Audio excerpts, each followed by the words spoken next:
Meet Taesung. He doesn't need to break a sweat to totally obliterate his rivals. Instead of flexing raw muscle, he cripples them with insane debuffs. One tap, and the beast is counting sheep. Why? Because his level 999 mentor drills one absolute rule into his brain. Needing a second strike is just embarrassing. You gotta wipe them off the map with one swing. And Taesung mastered that assignment perfectly. Rocking the super rare debuff master class, he literally shreds opponent stats. He melts their armor, freezes their agility, nukes their magic shields, and multiplies incoming pain until their HP bar completely evaporates. It doesn't matter if they are a literal god. Once those curses stack high enough, everybody folds to a single, effortless smack. Massive raid bosses stepping up to test him get immediately nerfed into oblivion, meeting the exact same brutal game over screen. But flash back a bit, and our boy wasn't this overpowered yet. He was just a hardcore grinder leading the absolute top-tier faction in the server. Oh, and he happened to flex the ultimate pay-to-win weapon, a legendary magic rod carrying a massive price tag of $75,000. Then, disaster strikes during an all-out turf war against Genesis. His so-called loyal squad stabs him in the back, snatching his priceless gear and tossing it directly to the enemy lines. Stripped of his crew and his endgame loot, his only play is to sprint for his life. Catching his breath behind a massive oak, the brutal reality sets in. Watching his entire empire crumble to ashes, the dude just shatters. Tears streak his face as he fully accepts his incoming doom. His former squad rolls up on his hiding spot, totally shamelessly gripping his hijacked weapon. Their only excuse? Nothing personal, just playing the game. A traitor levels the blazing rod right at Taesung, launching a massive inferno spell. It looks like a guaranteed wrap, but the flames suspiciously vanish mid-air. Out of the smoke steps this absolute unit of an elder. With barely a flick of his wrist, he sends out a shockwave that completely vaporizes the ambush squad. Jaw basically glued to the floor, our MC triggers his observation skill on the boomer, only to see a totally glitched out level 999 floating above his head. His brain short-circuits trying to process the impossible stats, but then the second bombshell drops. This powerhouse isn't even a player, he's a straight-up NPC. The gray-haired legend admits he's been spectating Taesung's journey for ages, totally respecting the kid's relentless grind set. A holographic menu pops up, demanding absolute submission to secure this guy as a master. Taesung eats dirt and bows instantly. Unlocking the crazy Disciple of God starter pack, the duo instantly fast travels to the misty peaks of Mount Kunlun, landing right next to a glassy, tranquil pool. Zero hesitation, the mentor literally Sparta kicks him into the freezing depths. Sinking fast, alarm bells ring as a brutal purification ritual tears through his nervous system. The agony is so raw he almost hits the log out button, but then a massive flashbang of his lowest moments hits him hard. Seeing that backstabber smirking with his stolen loot fuels a crazy rage, making him bite back the pain and tank the torture. 60 minutes of pure hell later, he drags himself out, feeling like an absolute god. But then he checks his player screen, and his heart drops. His hard-earned level 220 is completely gone, replaced by a pathetic level 1. Absolute panic mode activates. The master quickly chills him out, explaining his previous build was complete garbage anyway. A hard factory reset was the only way to break his limits. The silver lining? He just secured a permanent 20% experience boost over every other gamer on the server. Taesung is suddenly hyping up. That hype completely flatlines the second he learns he has to survive that exact same nightmare baptism 100 more times. Fast forward through 99 grueling days of taking icy beatdowns, getting turned into a human pincushion, and surviving endless nightmare scenarios just to clear the questline. Reaching the finale, his mentor finally drops a massive reward. The rookie title is wiped clean. He officially awakens as the mythical debuff master, rebranding his entire identity under the username Siegfried. As a final send-off, the master assigns a mega quest: hunt down and eliminate the 7 heirs tied to an ancient, bloodthirsty rivalry. Booted straight into a dense woodland zone, our newly minted MC immediately locks eyes with a hulking, level 25 mutated big cat. The beast rushes in for the kill, but Siegfried spots something totally bizarre.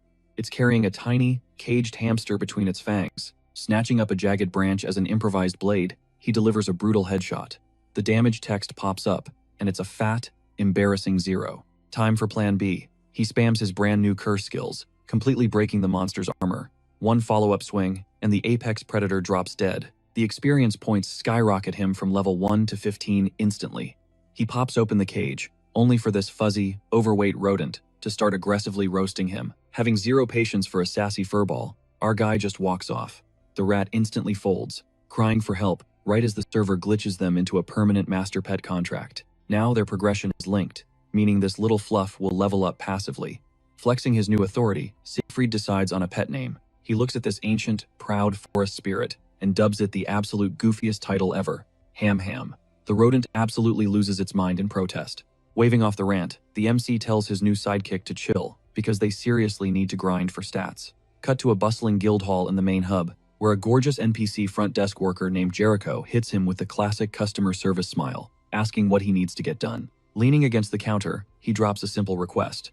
He needs his official mercenary paperwork. To her, it makes total sense. Gaining access to the mission board is practically mandatory if he ever wants to claw his way out of the low-level trenches. But there's a catch. Even though she recognizes he's part of the respawning player base, Jericho slaps down a mandatory combat exam to prove he's actually built for this life. Pitching the idea of grinding some low-tier mobs in the area, our debuff master slammed a crazy drop onto the counter to totally flex his combat stats. The guild NPC immediately zeroed in on it. A legit mutant tiger claw, prime crafting material for early game gear. Our boy started hyping himself up, casually dropping how he absolutely clapped that white beast while strolling into town, proving he was built different and totally ready for that license. The receptionist was mind blown, but still hit him with a reality check, questioning if our guy actually soloed the beast. That quick reality check instantly grounded our undergeared hero. Moving past the flex, the clerk motioned for him to head to the back to finalize the paperwork. A few moments later, boom, official mercenary status unlocked. But right after dropping a quick thanks, the NPC slid him a sudden job offer, instantly hooking our MC's attention. Jericho laid out the grim details. An absolute swarm of mutated freaks was blitzing straight for their territory. A few scouts had already breached the perimeter earlier, traumatizing the locals. It immediately clicked in our hero's head that the spawn rates were getting completely out of hand. The clerk pointed back to that fresh tiger kill, swearing that a mob like that had zero business roaming this zone, and the nightmare was just starting, as insane new variants, like twisted wolves and hulking buffaloes, were suddenly crashing the party. Our debuff master's gamer senses tingled. Why the heck was a level 20 boss chilling in a literal tutorial zone? The game logic was completely broken here. Regardless, the guild officially dropped a defense quest for the barman territory, offering a measly 100 gold. Our guy immediately called out the trash tier payout, prompting the deeply embarrassed NPC to confess our MC was literally the sole player in town, capable of dropping that tiger. Talk about a totally dead server. The clerk dropped the bomb that reinforcements wouldn't arrive for an entire week. Stuck with zero magical comms, our player, who normally completely ignores low-paying garbage quests, decided to bend his own rules, sensing a massive experience farm waiting to happen. Seeing the crazy potential, he locked in, sending the clerk into pure hype mode as our boy officially accepted the mission. Meanwhile, smash cut to the neighboring Schreier Castle, which was now an absolute bloodbath. A desperate survivor dragged himself across the floor begging for his life, only to get instantly sliced in half by a monstrous boss who demanded these pathetic humans kneel before him. Flexing an insane superiority complex, this creature declared himself the ultimate apex predator and their new king. Flashing back to the barman zone, our MC stepped out of an equipment shop, dropping a quick thanks to the merchant. His good mood was instantly wrecked by his savage pet hamster, who casually roasted his fresh drip, joking that he finally stopped looking like a total hobo. Defending his upgrade, our guy mumbled about needing to ditch the starter rags eventually. He was practically vibrating with hype to test drive his brand new mace when his tiny companion suddenly demanded snacks. Our MC completely lost it, yelling at the furball since it literally just inhaled an entire magic stone. But this little mana-eating vacuum clapped back, complaining that such a garbage-tier rock couldn't even touch its appetite, which completely tilted our hero, considering that rock cost him a massive bag of coins. Right before an all-out brawl erupted between man and rodent, 3 random dudes rolled up on him, instantly spotting him as the legend who wrecked the mutant tiger. The loudest of the trio stepped up, introducing himself as Monbok Chang, another player locked in for this insane defense mission. He then pointed out his squad mates, Thompson and Ruigi, who were currently busy fanboying over how cute the hamster was. Sizing them up, our guy connected the dots. These were the backup players the guild clerk warned him about. Keeping things professional, our boy extended a hand, dropping his own username. But before he could even blink, this random trio forcefully crowned him as their raid boss. Chang straight up declared Siegfried had to shot call, purely because he actually had the damage to solo a tiger. Our MC was actually stunned by how shamelessly they admitted they were scrubs. And just like that, a totally scuffed 4-man squad was born. With Thompson demanding a game plan, the newly minted captain broke it down. Going off the guild's intel, their primary drop zone was the Butchery Ranch, which was currently getting absolutely sieged. Cut to the ranch, where pure chaos was unfolding as players clashed with rabid mobs. Manbok Chang, currently fighting for his life against a single wolf, screamed for Thompson to pull aggro. On cue, a spear instantly pierced the demonic mutt, and while the chubby veteran player stood there wheezing, wishing he had his younger reflexes back, his spear-wielding bro caught sight of a massive shadow barreling their way. Manbach whipped his head around, staring down a terrifying level 25 mutated buffalo that was bulldozing straight through the battlefield like a freight train. While the rest of the squad desperately dive-bombed out of the kill zone, our MC read the movement perfectly. He instantly cast Heavy Strike onto his mace, sprinted head-on at the tanky beast, and absolutely caved its skull in. The monstrous buffalo completely crumpled to the dirt, pushing our boy straight into level 20 territory. But the strategist, sweating over his secret class getting exposed to randoms, instantly regretted teaming up. He realized that a solo run would have been vastly superior, because popping his insane debuff skills in front of an audience was a massive risk. His two teammates rushed over to check his health, but he quickly brushed them off, swearing he didn't take a single scratch. Siegfried barely had a second to ask if they survived that brutal smash, before the big guy brushed it off. Not a single scratch on him. Perks of being a literal meat shield, right? His buddy, though? Absolutely out of commission, aggressively chugging a health potion just to stay upright. Manbach Zhang immediately started hyping Siegfried up for one-shotting the beast.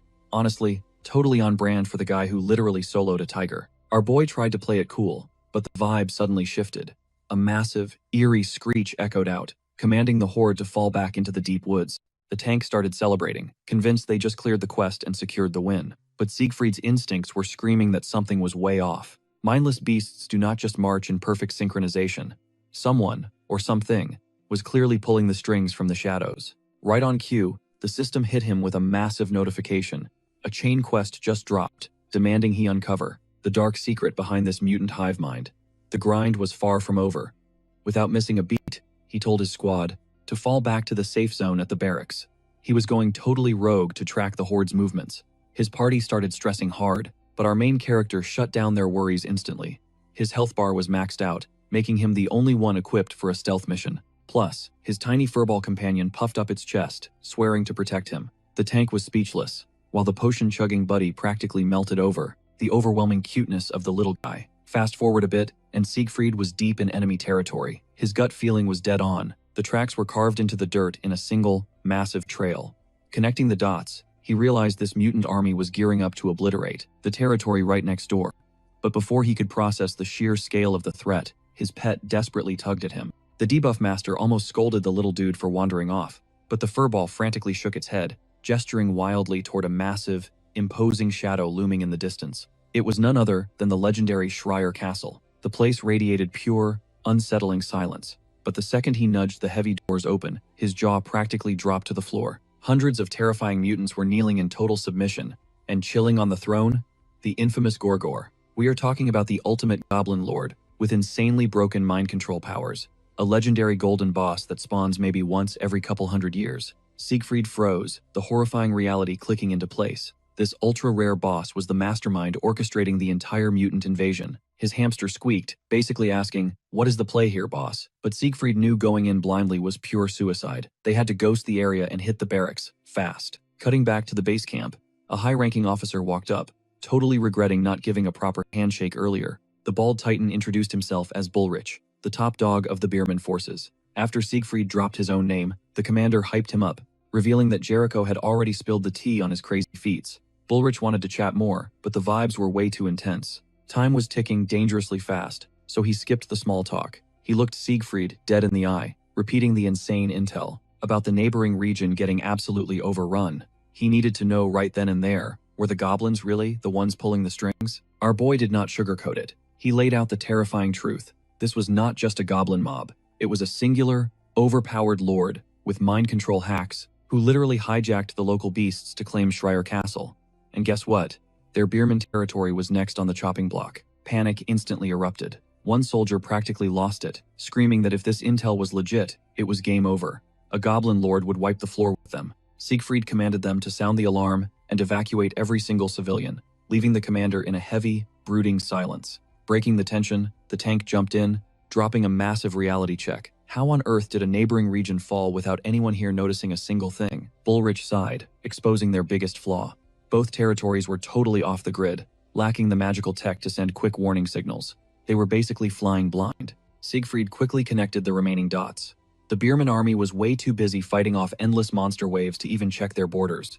which meant the Goblin Lord had played them all. He purposely spammed them with mutants to isolate their territory, completely cutting them off from the outside world. Realizing their 300-year-old legacy was about to get wiped out by literal goblins hit the higher-ups like a truck. The pure frustration in the room was suffocating. Nobody even had the guts to deliver this nightmare news to their supreme leader. But before all hope completely died, our protagonist smirked. He had a counterattack ready. Bullrich locked onto him, desperate for any shred of hope. Siegfried laid out the ultimate gamble, explaining that if they could just stall for time, they could actually flip the script and go on the offensive. But for this to work, he desperately needed to power level. The strategy was insanely risky, but straight up brilliant. Bullrich had to assemble an elite squad of his fastest runners, turning them into absolute bait to scatter the horde. These guys would literally kite the massive mob of monsters directly into Siegfried's kill zone, setting up the ultimate farming spot for him. The debuff master promised that the second he hit level 30, he would dive straight into the main boss raid. The commander hesitated. He knew this rookie was leveling up at a terrifying pace, but he had to drop a brutal truth bomb. The golden boss was chilling at a monstrous level 50. That meant a massive, 20-level gap that could easily result in instant death. Siegfried did not deny it. The stats were heavily stacked against him. But let's not forget, this absolute madman folded a level 25 tiger when he was just level 1. He totally had a genuine shot at sending this Goblin Lord straight back to the lobby. And worst case scenario, he dies buying them the exact window they need to survive, waiting for the cavalry to roll in.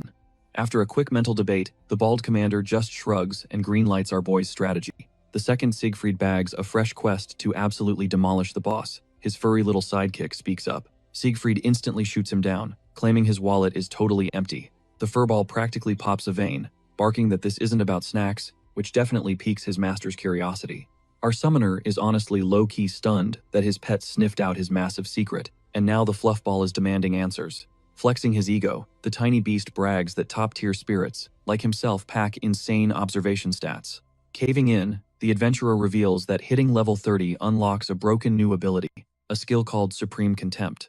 It's the ultimate trump card against the Goblin Lord. Even if it doesn't guarantee an easy W, the hamster tilts his head, wondering why his master is playing his cards so close to the chest. Siegfried drops the harsh truth with random players lurking everywhere. Gossip spreads faster than a glitch, and he can't risk the whole server finding out about his OP stats. The Great Spirit rolls his eyes, roasting him for overcomplicating things, but Siegfried doubles down, stating that staying off the radar prevents fatal backstabs.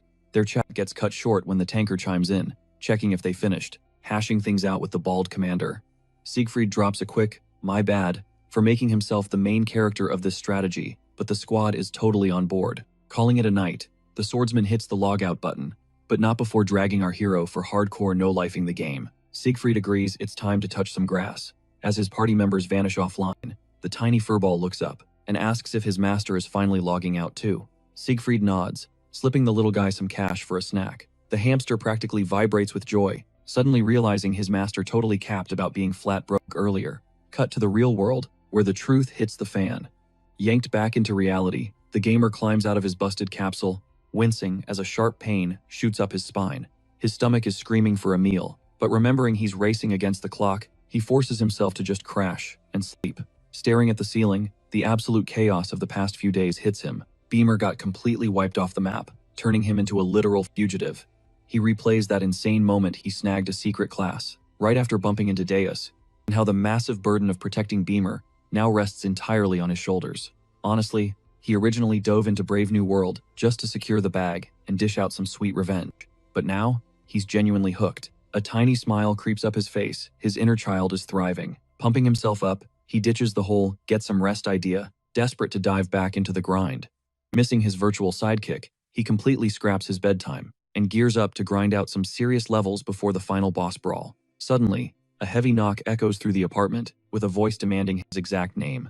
Totally weirded out since 0 people ever visit him, he cracks the door open a few inches. 2 bulky delivery guys announce they're here to install a brand new VR rig. Siegfried instantly hits the brakes, swearing he didn't buy squat. But the crew isn't backing down, flashing a delivery slip with his exact name and coordinates printed right on it. Ready to start swinging, he pauses when the worker throws his hands up, claiming he's just a grunt following corporate instructions, before shoving a sealed envelope into his hands.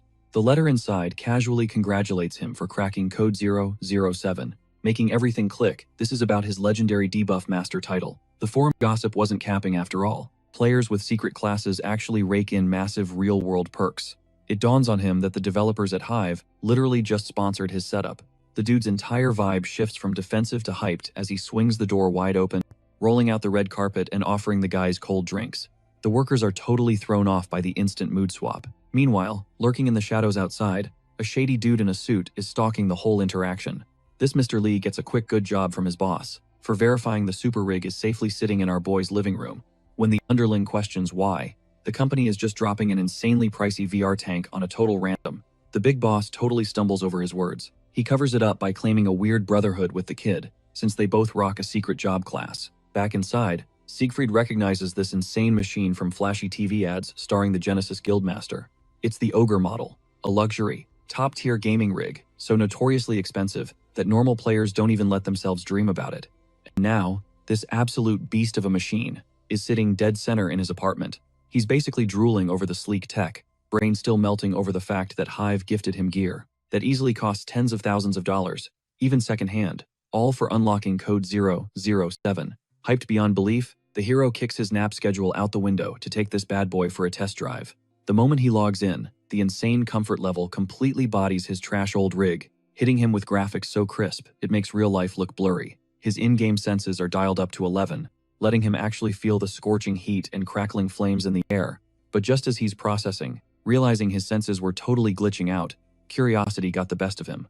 But reality hit hard. He was staring dead at a village fully engulfed in flames. Total, absolute carnage. Mutated beasts were absolutely flattening the royal guard, while twisted little goblins practically giggled as they carved them up. Our boy was completely stunned, struggling to process the nightmare.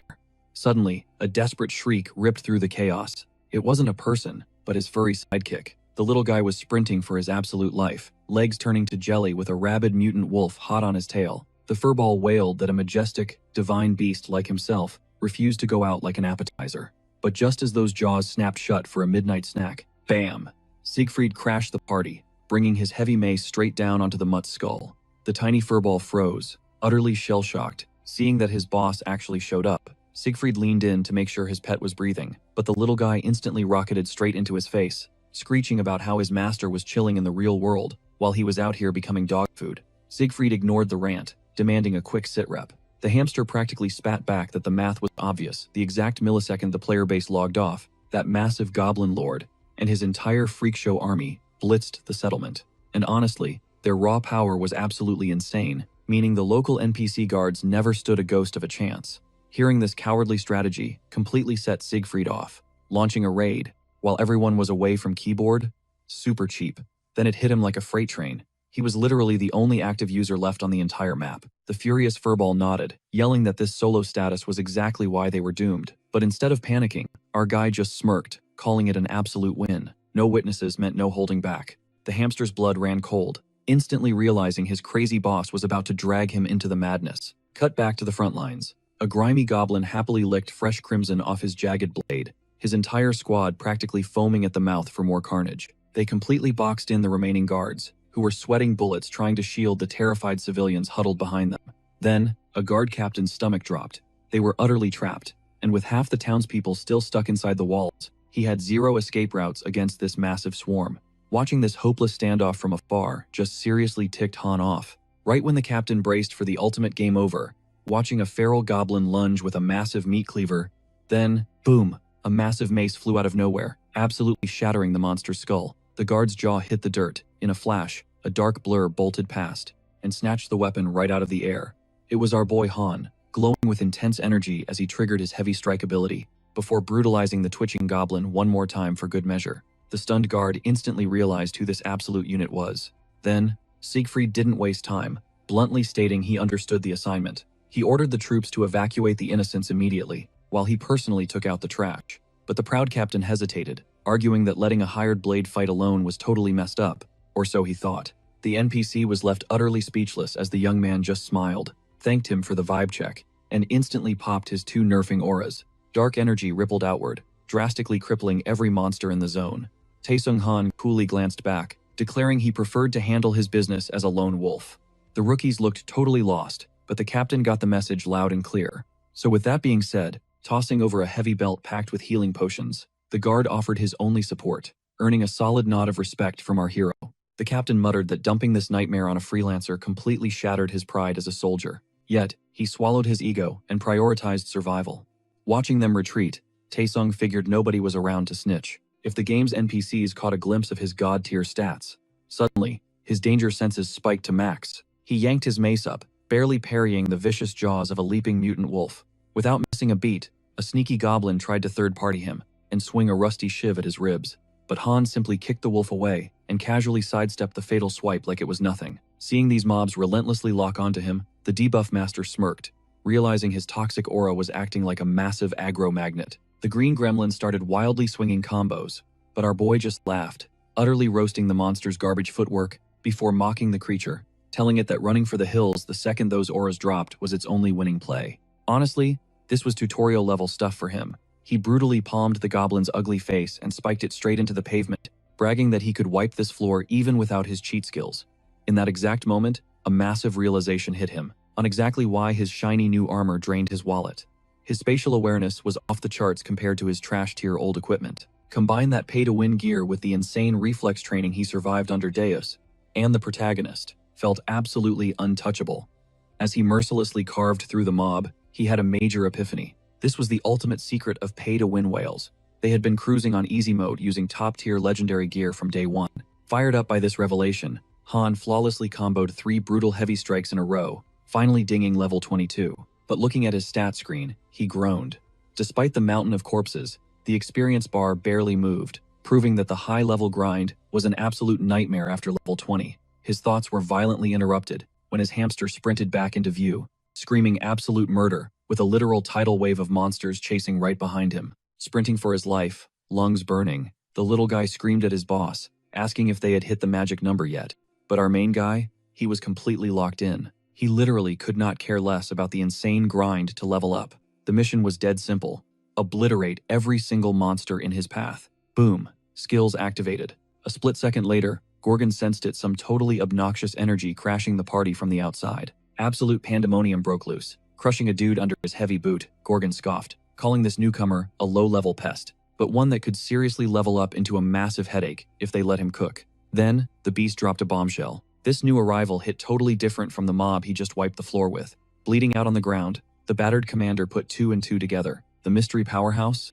It was our boy, the protagonist. Clutching his broadsword with a trembling but iron-tight grip, the commander braced himself. His only goal? Buy our hero every single second possible to secure that level-up buff. The bald warrior was absolutely dialed in. He was ready to gatekeep that golden goblin hard, roasting the creature as a total wimp and swearing to end its entire career right there. Honestly, the trash talk just made the goblin lord crack up. Getting roasted by some weakling? Hilarious. Especially by a dude too frail to even shield his own king. Flexing his dark aura, the boss decided to serve up the exact beatdown the guy was begging for. He casually warned that neither the knight nor his precious ruler had much time left on the clock. The sheer killing intent sent the commander into full panic mode. He desperately prayed for our hero to level up fast. Flashback to 30 minutes ago. Ham was straight up refusing his side quest. Playing bait and getting munched by monstrous freaks? Hard pass. But our hero was not taking no for an answer, making it clear they had zero choice. If he did not secure that massive power spike immediately, it was game over. Do nothing, and the whole squad gets permanently wiped from the server. Still, the fluffy little dude was not exactly vibing with being collateral damage in his master's insane quest. But our boy clapped back, reminding the furball that they were a duo now. Ride or die, frontline together. Locking eyes, he dropped the ultimate trust card, swearing he believed in the little guy. Reluctantly, the hamster caved. The price? A massive, mountain-sized payout of premium nuts. Deal sealed. Snapping back to real time. Siegfried was out here trying to say sorry to his heavily pouting pet, but Ham was absolutely furious about being used as bait and demanded an end to the disrespect. So, brushing it off, Siegfried tossed him a quick thanks for carrying and reminded him they were racing the clock. The debuff master tried cooling his temper, flexing that the mob was fully cleared. Big mistake. That just triggered the hamster more, knowing damn well his bait tactics hard carried the entire play. Pivoting hard, Siegfried asked his spirit companion if he pulled off the secondary side quest. The furball squeaked out his report. He did not have the boss totally pinged on the map, but he caught a solid vibe of its spawn point. Our hero was all ears. Turns out, while sprinting for his absolute life from the horde, Ham caught a split-second glimpse of the main castle. It completely paralyzed him. A thick, suffocating wave of pure, unadulterated evil was bleeding right through the fortress walls. The pet swore that kind of demonic energy had to be the golden goblin. That is when it clicked for our hero. This freak was not just a boss, he was the literal king of goblins. Logically, the human lord of that castle should be safe, since VIPs always dip first when things go south. Still, a gut-wrenching dread hit him. The missing commander was a massive red flag. Trusting his instincts, he slammed his foot on the gas to rush ahead, leaving the great forest spirit entirely shook. Trying to be a good bro, he told his pet to camp outside the aggro zone. But the second Ham saw a dead monster's head randomly twitch. Pure nightmare fuel. Terrified out of his mind, the little guy bolted right after his master, straight into the Goblin Lord's hellish turf. Fast forward, they pulled up to a massive, blazing castle. The sheer scale of the inferno left our hero completely speechless. But Tae Sung Han snapped back to reality. Rushing in blind without a strategy was straight-up unalive behavior. Pausing the raid for a second, he glanced down at his trembling furball. He legit asked why the little guy was even tagging along into a literal death trap. Shaking like a leaf, the pet fired back. He claimed he was just pulling up to provide some much-needed backup. Honestly, our hero was not buying that brave act for a single second. Deflecting the awkwardness, the spirit demanded to know the game plan. They were literally about to square up against an apex goblin lord, a boss that might legit tank all their damage. But dropping the ultimate wildcard, his master actually agreed with the logic, only to declare they had zero time to strategize. Sometimes, you just have to throw hands, crank up the brute force, and full send it into the chaos. He blitzed the castle like a madman. Right as Ham started screaming about his owner being totally unhinged, he violently shattered the front gates and stormed the hall. Ham absolutely lost it, yelling at him for breaching the entrance. Instead of just turning the knob like a normal person, shushing his pet, our hero instantly locked onto something seriously messed up. It was the bleeding commander, smirking through the pain, joking that he totally called that dramatic entrance. Our hero sprinted over, horrified by the guy's cleanly severed arm. He demanded to know why the knight had not dipped with the rest of the VIPs. Coughing up blood, Bullrich swore that broken or not, a true knight never abandons his king. That dark realization hit our hero like a truck. The ruler of Beerman was trapped inside. Right then, a spine-chilling, pitch-black voice echoed through the hall, calling out Tae Sung Han's exact name. The absolute menace wiping out the entire squad? That was Gorgon. This golden beast was literally dangling the bleeding commander by his arm, bragging that our boy was the toughest human he had ever scrapped with. It totally explained his relentless push. Catching those twisted words, Siegfried just stood there, totally lost. But the golden freak smirked, swearing he knew exactly what was going down. The monster straight up accused our MC of using his own troops as human meat shields, just to buy enough time to grind his levels. Hearing this monster trash talk, the fallen squad, Siegfried's blood absolutely boiled. Pure, unadulterated rage. But the battered commander coughed, begging the hero to ignore the bait since holding the line was their sworn duty. Locking eyes with him, Siegfried asked if that knocked-out guy slumped behind the boss was actually the Lord of Beerman. A weak nod confirmed it. Instantly, our MC told the veteran to hang tight, while the bleeding soldier desperately warned him not to let the goblin get inside his head.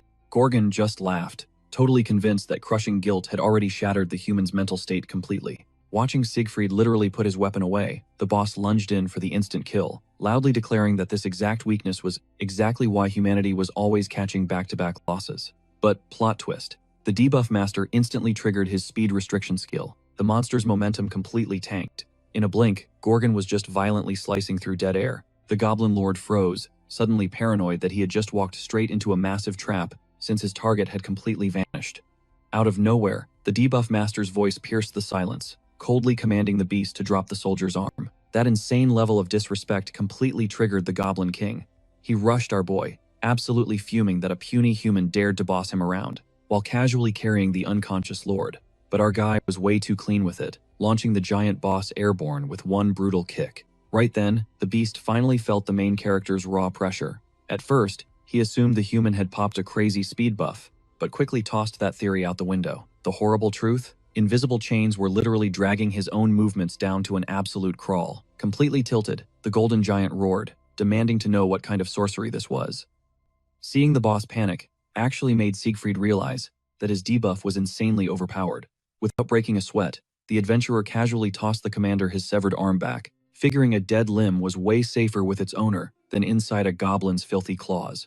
Turning to the bald veteran, he calmly told him to sit back and watch the show, deeply acknowledging that their massive sacrifices were the only reason he managed to level up. The debuff master then called out his secret weapon, his pet hamster, telling the little guy to stop camping and escort the wounded out of the danger zone. The furball instantly snapped to attention. But when the commander politely asked the tiny beast to handle the unconscious lord a bit more gently, it caught major attitude.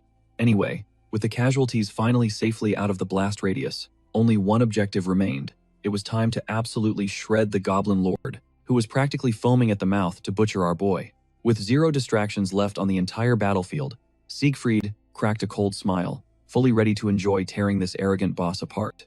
The deathmatch officially kicked off, and despite being severely nerfed, the monster swung his massive axe. But our MC gracefully dodged it, instantly retaliating with a brutal barrage of mace strikes. This completely enraged the Golden Giant, who violently slammed our hero straight into the solid dungeon wall. Reality hit Siegfried fast, scrapping. Against this insane level gap was definitely no joke. Plus, the terrifying part, the monster's muscle memory was already adapting to the speed nerf. Gorgon immediately mocked the MC, asking where all that main character energy went. He completely roasted the human, calling him an absolute clown, for actually thinking some cheap parlor tricks were enough to solo a boss of his tier.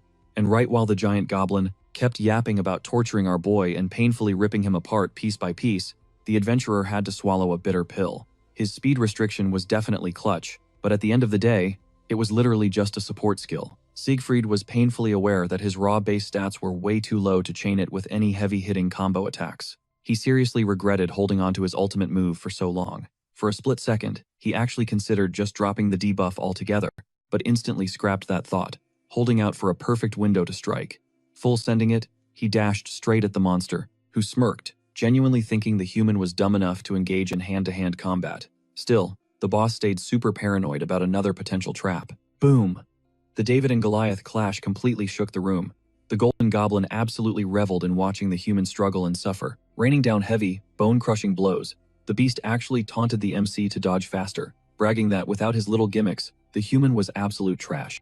Out of nowhere, the boss grabbed Tae Sung Han by the throat, delivering a brutal chokeslam that launched him entirely across the cavern. Hitting the stone hard, our boy violently coughed up blood. Towering over his broken body, the goblin started to monologue, venting about how humanity always treated his kind like mindless savages.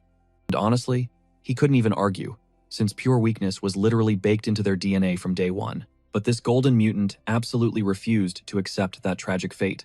He was determined to rewrite history and elevate his people to absolute godhood, aiming to make goblins the ultimate nightmare for both humans and the top-tier races. Flexing his crown, Gorgon roared that breaking the system was his ultimate, self-imposed destiny. That kind of grand vision was completely over a mere mercenary's head. But our boy wasn't having it, clapping back that mindless violence wouldn't earn this boss an ounce of respect. He roasted the entire goblin race, calling them nothing but overgrown cowards. The relentless trash talk absolutely nuked the boss's ego, making his blood boil. Blinded by pure rage, the monster swung his massive weapon for a lethal strike. And boom, that was the exact opening our hero had been baiting out. Siegfried perfectly timed the cancellation of his slow debuff, dropping it right as that devastating attack came crashing down. The sudden shift in momentum completely wrecked the monster's balance, sending his massive blade burying itself deep into the dirt. In that split second, panic flashed across the boss's face as he realized he had walked straight into a trap. Without missing a beat, our guy went absolutely feral, raining down brutal mace strikes until the Goblin Lord was completely cornered. But right before delivering the execution, a piercing whistle ripped through the air. The debuff master instantly sensed danger, snapping his head back just in time to see a massive mount barreling straight toward him. A brutal impact sent Siegfried flying across the courtyard, while Gorgon smugly claimed he had only been holding back to spare the castle from getting wrecked. The Goblin King admitted he was actually impressed, shocked that a flimsy human forced him to sweat this much. But the warm-up was officially over, as the monster revealed his ultimate trump card, a terrifying mind control ability. He channeled this dark power straight into his prized mutant creation, commanding the colossal beast to tear the young warrior apart. Moving like a lightning bolt, the mutated tiger launched forward, crushing our hero against the stone masonry with bone-shattering force. Gorgon completely lost it, cackling like a maniac, while taunting that bleeding out inside a royal fortress was a luxury. But wiping the blood from his chin, Siegfried locked eyes with the monster and dropped a cold truth bomb. He promised the goblin that only one of them was leaving in a body bag. Flashing back to that arrogant, lowly mercenary insult, he scoffed at the idea of not grasping the bigger picture. In a split second, the air grew incredibly heavy. Siegfried popped his ultimate skill, Supreme Contempt. This insane debuff completely tanked the boss's attack damage while supercharging the pain he received, turning the massive level gap between Tai Sung Han and the beast into a lethal weapon. launching himself at the stunned monster. He screamed that he was no standard sword for hire, he was the one and only debuff master. After completely folding the Golden Goblin and securing the quest completion screen, Taesung Han flexed his destiny, swearing he would climb straight to the top of this world. With the hype fading, a breathtaking sunset painted the sky. What an absolutely wild ride today had been. The death of the boss instantly shattered the mind control over the remaining monster horde.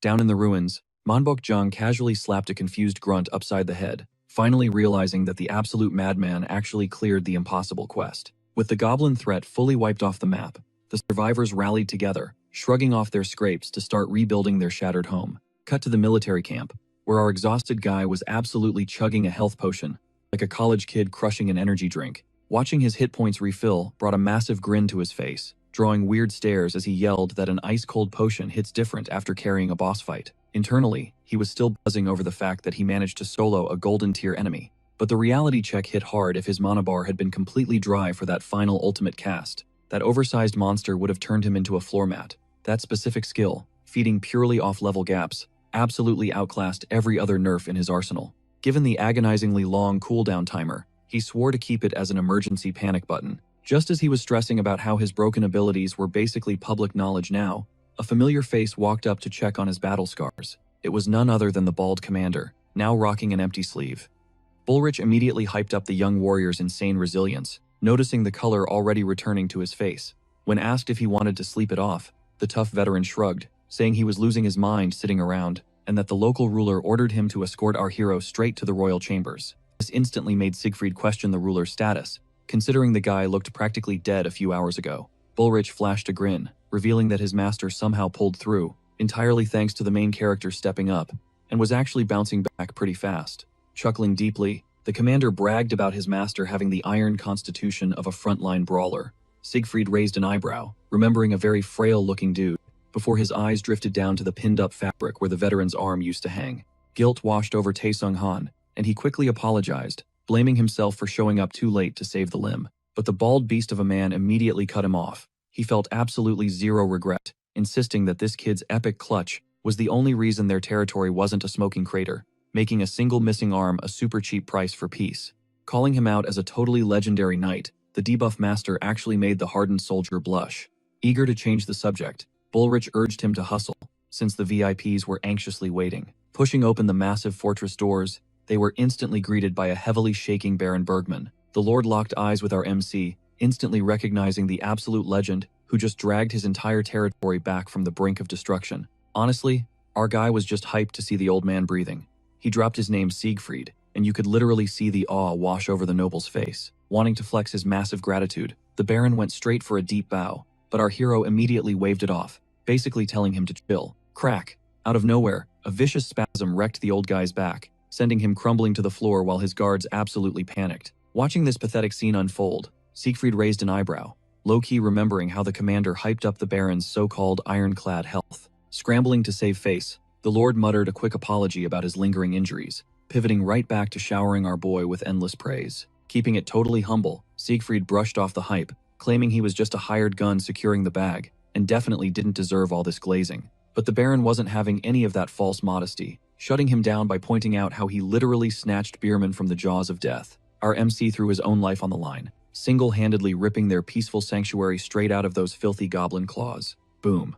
Taesung Han's eyes practically lit on fire the second the Lord mentioned a little thank you present. He knew instantly this was the juicy quest drop. Riding that massive adrenaline high, our guy shadowed the old man's every step, desperately praying the upcoming loot would actually justify the insane grind he just went through.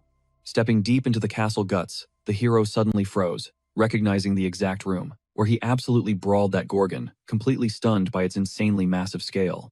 The sheer vibe of the place screamed ancient altar, while the Lord lore dropped how his artifact-hoarding ancestor constructed this colossal vault purely to flex his rare stash. Tragically, the vault was basically running on fumes now, with almost everything else either tragically lost to time or hawked for cash.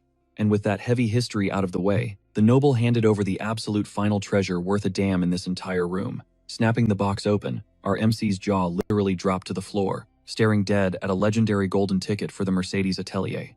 Let's rewind. Since the ancient days, this world leveled up its magic, tech, and blacksmithing in perfect harmony. For thousands of years, these three skill trees just kept grinding upward, until the lines between them completely vanished, merging into one cracked superpower that birthed artifacts, the absolute god-tier fusion of hammering steel, casting spells, and brewing alchemy. Eventually, 3 megacorporations put the artifact market in a chokehold, starting with Autonica, the undisputed kings of sci-fi level gadgets. Right behind them was Basta Carmelion, infamous for forging the most lethal, bloodthirsty weapons imaginable. But standing at the absolute summit was the Mercedes Atelier. Every single one of these titans commanded massive respect across the map, cementing their legacy as the untouchable Big Three. And right here, the grand prize for bodying that goblin boss was a literal VIP pass, unlocking the premium services of the most overpowered workshop in existence.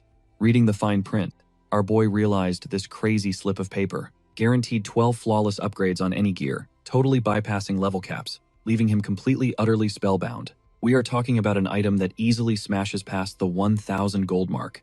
The old man then dropped some crazy lore.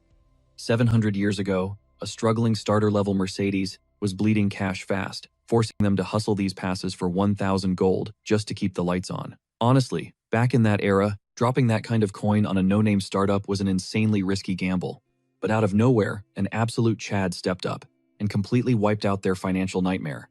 That legendary angel investor? None other than the Baron's own bloodline, Count Graham. Nobody really knows if the guy was playing four-dimensional chess, making a genius trade, or just throwing pity money around. But that single purchase snowballed into massive wealth. Staring deeply at our MC, the Lord declared that this priceless artifact finally landed in the hands of a true king. Sweating a bit, Siegfried tried to backpedal, protesting that this loot drop was way too heavy, carrying a street value that could literally buy a city. But the old guy just smiled, swearing he was never actually the true owner anyway, since fate dictated it belonged to whichever heir of the Count actually proved themselves worthy. Plot twist: that prodigy kid literally never spawned into existence, and watching the Lord choke on his words trying to hype up his own son's potential, our MC instantly connected the dots. The kid was absolute trash tier. Shifting the vibe, the weary noble cashed in a favor, instantly hooking the protagonist's attention. He painted the picture of that chaotic battlefield, revealing how he briefly regained consciousness while being hauled to safety, giving him a front row seat to the sheer, untamed absolute fire raging inside the young warrior's eyes. Siegfried low-key started blushing as the old man dumped a truckload of compliments on him, dramatically claiming that, in that split second, he knew this kid was hardwired to conquer the world and shatter the fame scales. Leading right up to the punchline, the Baron confessed the real reason he was begging for help was all about carrying his useless son. The old man practically poured his heart out, looking to drop a massive investment into our hero, mirroring his legendary ancestor, banking entirely on his gut feeling despite his own weird flaws. Taking a beat to chew on the offer, the protagonist finally locked in. The second he shook hands on babysitting the noble's kid, a brand new quest window completely shattered his vision, tasking him with tracking down the heir in the capital to officially clear his debt. But wait, the absolute worst realization suddenly hit our guy like a truck, making him feel insanely finessed when it clicked that he totally could have bagged that priceless ticket without accepting this annoying escort mission. Fuming internally, he stomped right out of the fortress. Our boy was seriously stressing over his next move with that god-tier coupon. He totally knew that pawning it off would secure the ultimate bag, wiping out his massive debt and scoring his mom a luxury penthouse. But then, reality hit.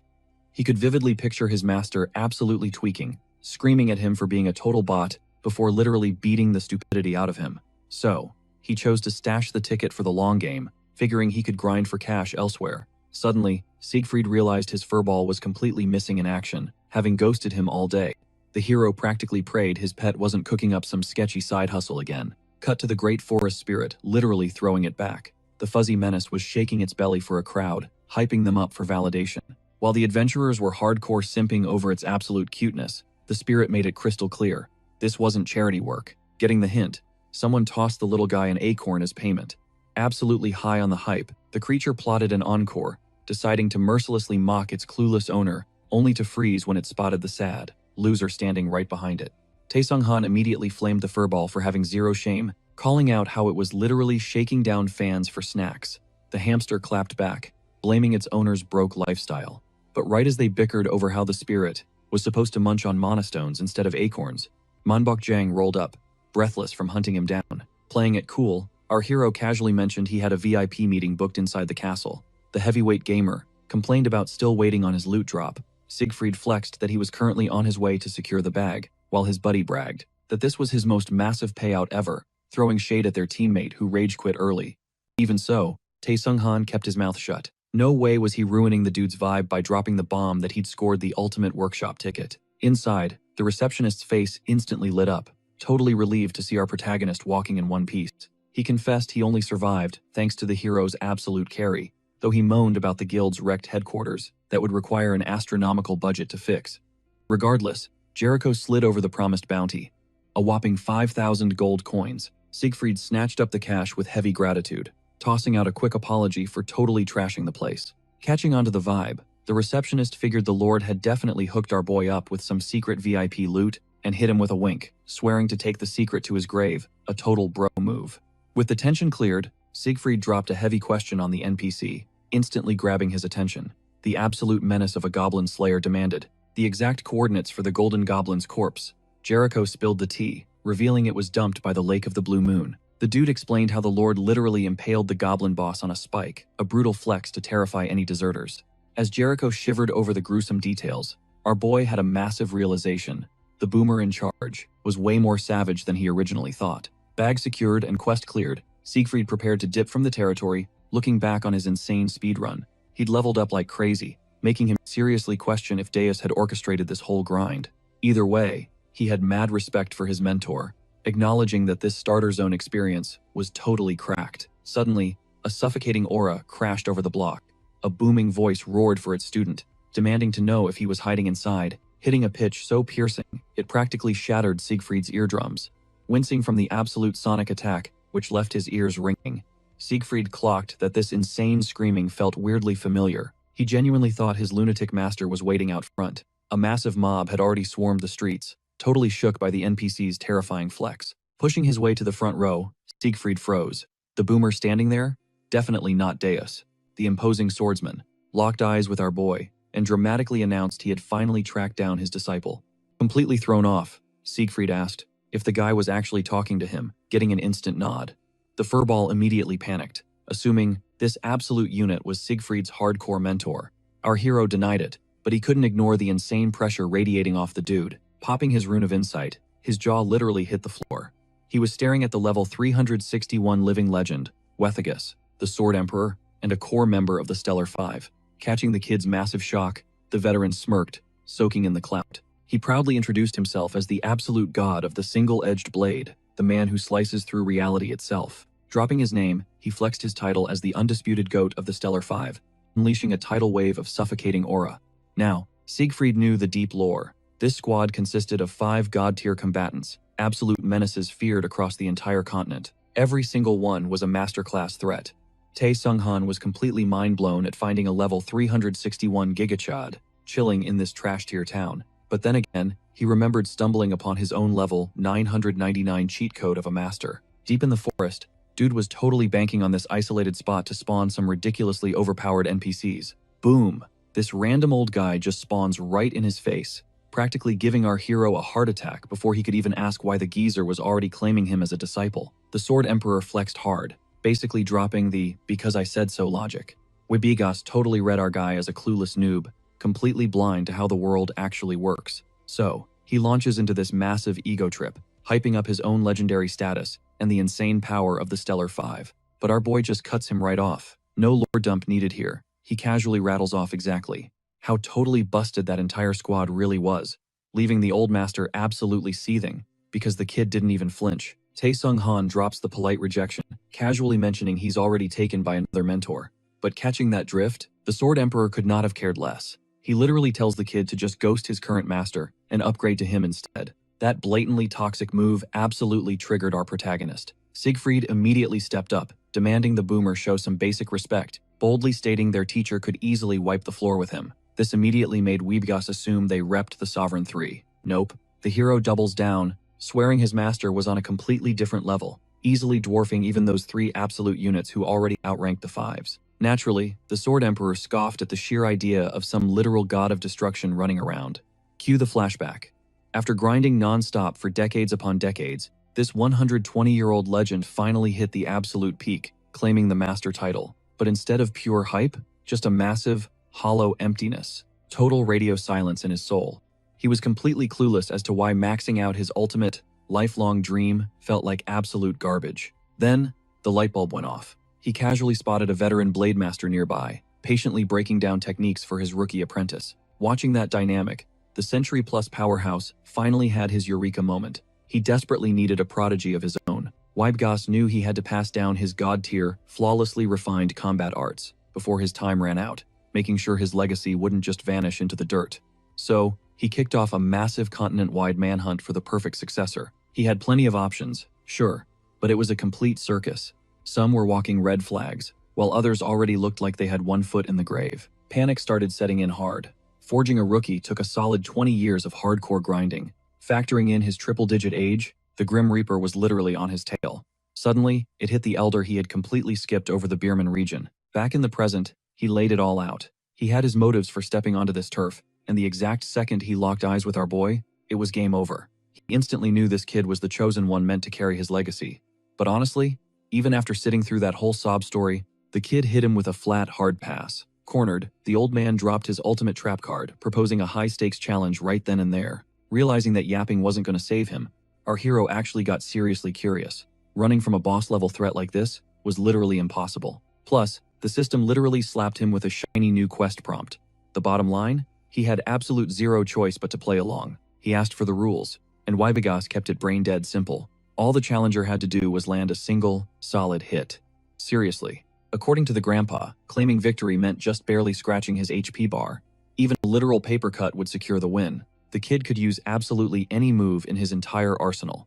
To make it fair, the elder promised that given their massive level gap, he'd keep his own mana completely zeroed out. He was planning to tank everything using pure armor. Meanwhile, our boy was internally rolling his eyes at this absolute flex. But then, a light bulb suddenly went off. He remembered that very specific handicap the guy was fighting with absolutely zero magic buffs. Right as Wybgas practically dared him to chicken out, the kid fired back, asking if the boomer even knew his actual name. Of course, the arrogant emperor brushed it off as irrelevant trivia he'd just memorized later. That was the final straw. The kid yanked out his massive mace, calling out the old man's entire bluff. He wasn't looking for a true student. He was just shopping for a shiny new vessel for his legacy. Firing up every single buff in his kit, our hero basically declared he'd rather die than ever bow down to a toxic mentor who treated apprentices like cheap, replaceable tools. Completely unfazed, the veteran just smirked, telling the kid to save all that trash talk for after he actually managed to land a solid hit. Taesung Han was completely locked in, practically vibrating with pure main character energy. Exploding off the ground, he closed the gap in a single heartbeat, loudly predicting his own absolute W. Meanwhile, the Swordmaster confidently analyzed the play. He totally assumed this clueless rookie was obviously planning to spam debuffs on one specific strike zone. But honestly, the Elder figured those cheap parlor tricks were utterly useless against a high-tier raid boss like himself, especially since he could effortlessly read the kid's targeted debuffs like a totally open book. But right as he tried to scan for the weak point, warning bells suddenly went off in his head. The debuffed spot wasn't random, it was already his absolute natural blind spot. Going completely feral, the hero bulldozed right into him, and mid-air, he cranked his heavy mace back and unleashed a devastating, full-power smash that absolutely rocked the old man's health bar.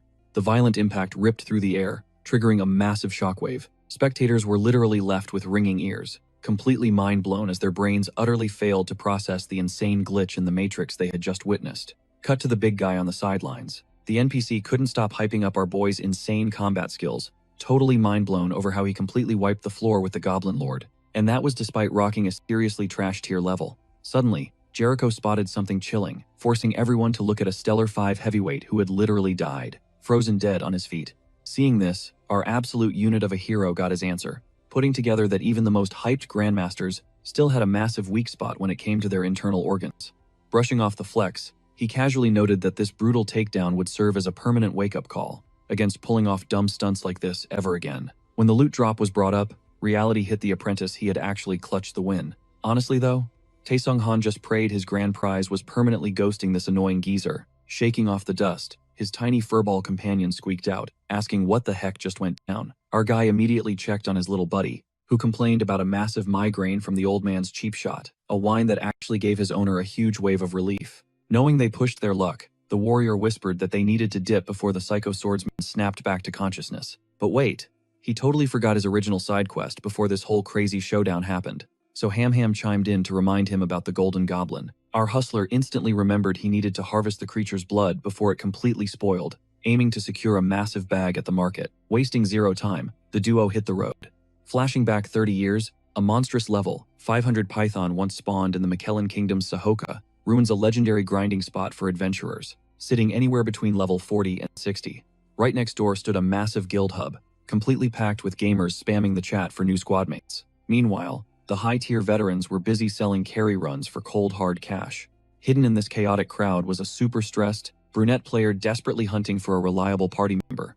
Out of nowhere, some random dude slid up to her, eyeing her request, pitching himself as a DPS carry because he was itching to flex his brand new gear. Total rejection hit him like a truck when she straight up stated she only needed support classes, sending the guy stomping away in absolute salt. Literally every single party was begging for a support build. Gozran, a level 48 elemental mage, couldn't believe there wasn't a single healer or buff caster chilling in this massive mob of players. It clicked in her brain instantly. The entire server was thirsty for utility players, and they had been camping this spot for hours. Just as she was ready to rage quit, something wild caught her eye. A totally fresh player had just walked into the ruins, radiating total noob energy. Curiosity taking over, she popped a rune of insight to vibe check his raw stats, and what she saw left her absolutely speechless. Gosran immediately blocked our boy's path, confusing the heck out of both him and his pet, while a glowing, majestic aura practically screamed support class around him. Blushing furiously, she shyly asked if he would be down to join her squad. Cutting to reality, we catch our main guy wiring a massive payment, right after clutching his previous mission. He needed to handle some toxic real-world baggage, specifically the insane debts left behind by his deadbeat dad, hitting a staggering $225,000. Paying it off made him suddenly realize the local loan sharks hadn't showed up to harass him lately. Deciding not to look a gift horse in the mouth, he happily strutted down the street to grab some grub, praying those goons were out of his life for good.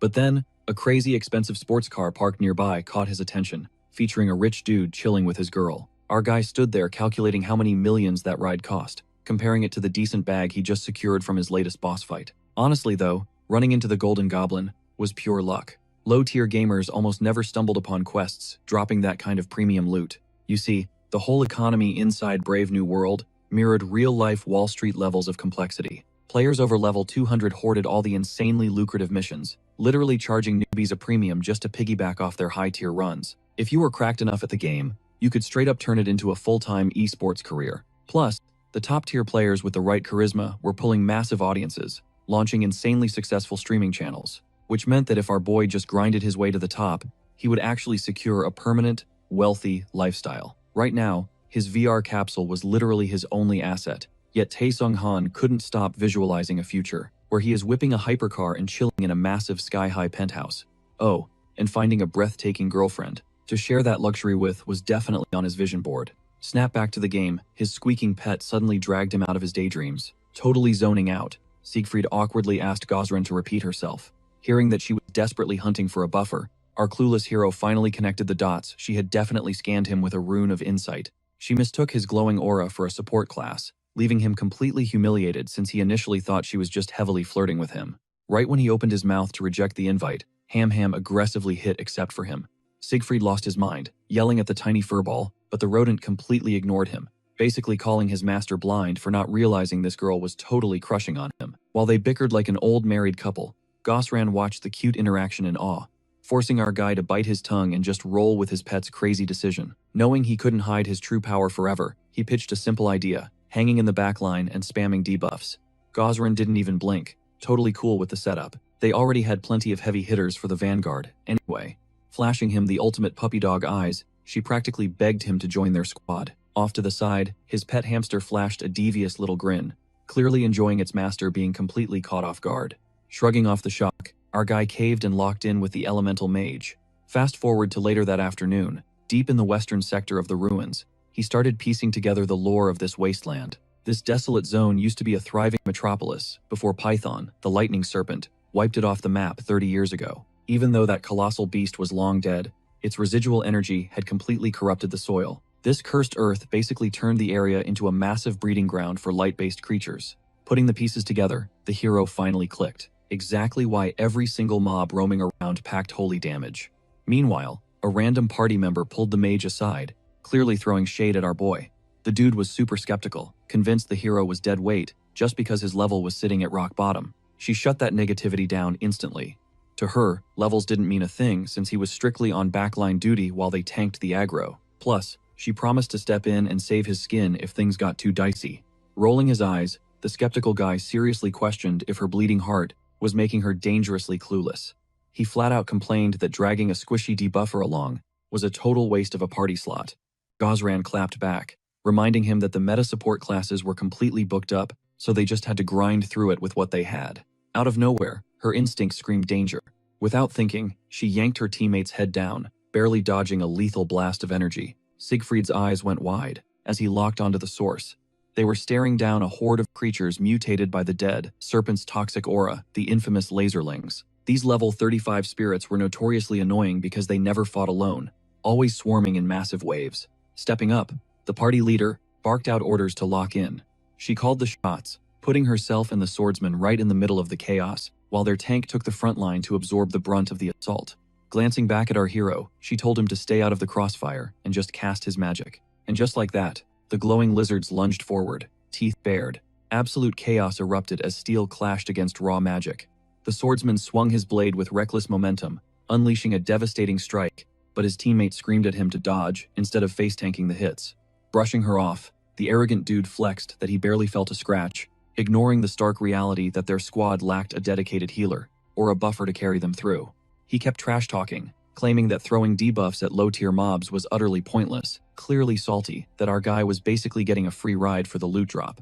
But right in the middle of his arrogant rant about hunting bigger prey, glowing targeting marks completely painted his body. He froze, utterly dumbfounded, watching the deadly barrage hurtle toward him. Before anyone could even blink, a brutal crossfire of lasers blasted him from every possible angle. He took massive critical hits, collapsing to the dirt in an instant. His teammate gasped in pure horror, realizing they were absolutely boxed in by an endless sea of laserlings. Panic setting in, she screamed that they were heavily outnumbered, and though Gozran ordered an immediate fallback, they were trapped with zero escape routes. Cornered and desperate, the mage mentally kicked herself for underestimating the dungeon's insane spawn rate. Making a massive sacrifice, she pulled out 3 ultra-rare teleport scrolls, ready to hand them over and hold the line so the others could survive. But flipping the script, the support casually strolled straight to the front line, completely rejecting her exit strategy. Gozran stood there stunned, realizing he had totally read her mind, calling her out for trying to play the tragic hero instead of using the pricey item to save her own life. He hit her with the cold, hard truth. He knew exactly the kind of bleeding heart she was, and warned her that being too selfless in this ruthless world would just make her an easy target for manipulators. He practically ordered her to pop the scroll and bail, leaving her completely torn and stressed over his survival. Flashing a confident smirk, Han Taesung dropped the ultimate bombshell. Running away was pointless, because this whole situation was basically a joke to him. Before anyone could process his flex, jaws hit the floor. He instantly triggered his zone of mortality and zone of frailty, washing the entire battlefield in a terrifying, dark aura. With his ultimate debuffs locked in, our boy casually announced that these overpowered lizards were now nothing but sitting ducks waiting to be farmed.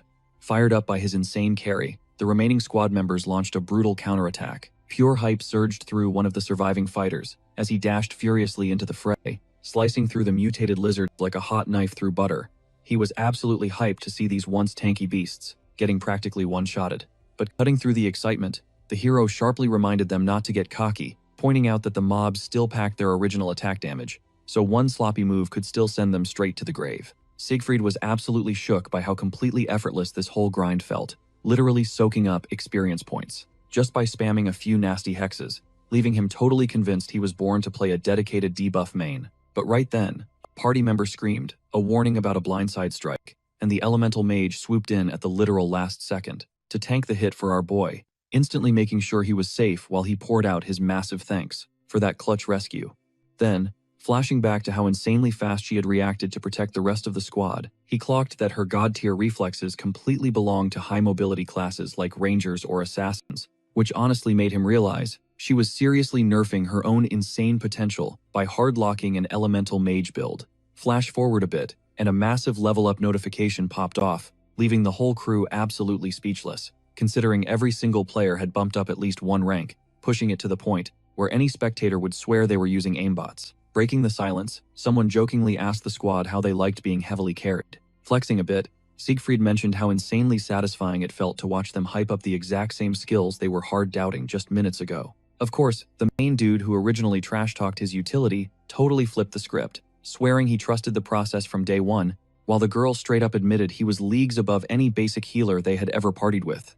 It suddenly clicked for Tai Sung-han why debuff mains got so arrogant with their power dynamic, watching this former hater aggressively backpedal just to glaze him up. The mage then dropped a bombshell, confessing she had literally never crossed paths with a pure hex build, which low-key panicked our protagonist. The second she asked if he was rocking a secret class. Dodging the bullet, he completely capped, arguing that if he had a secret build, he would have already signed with a top-tier guild to let them violently power level him.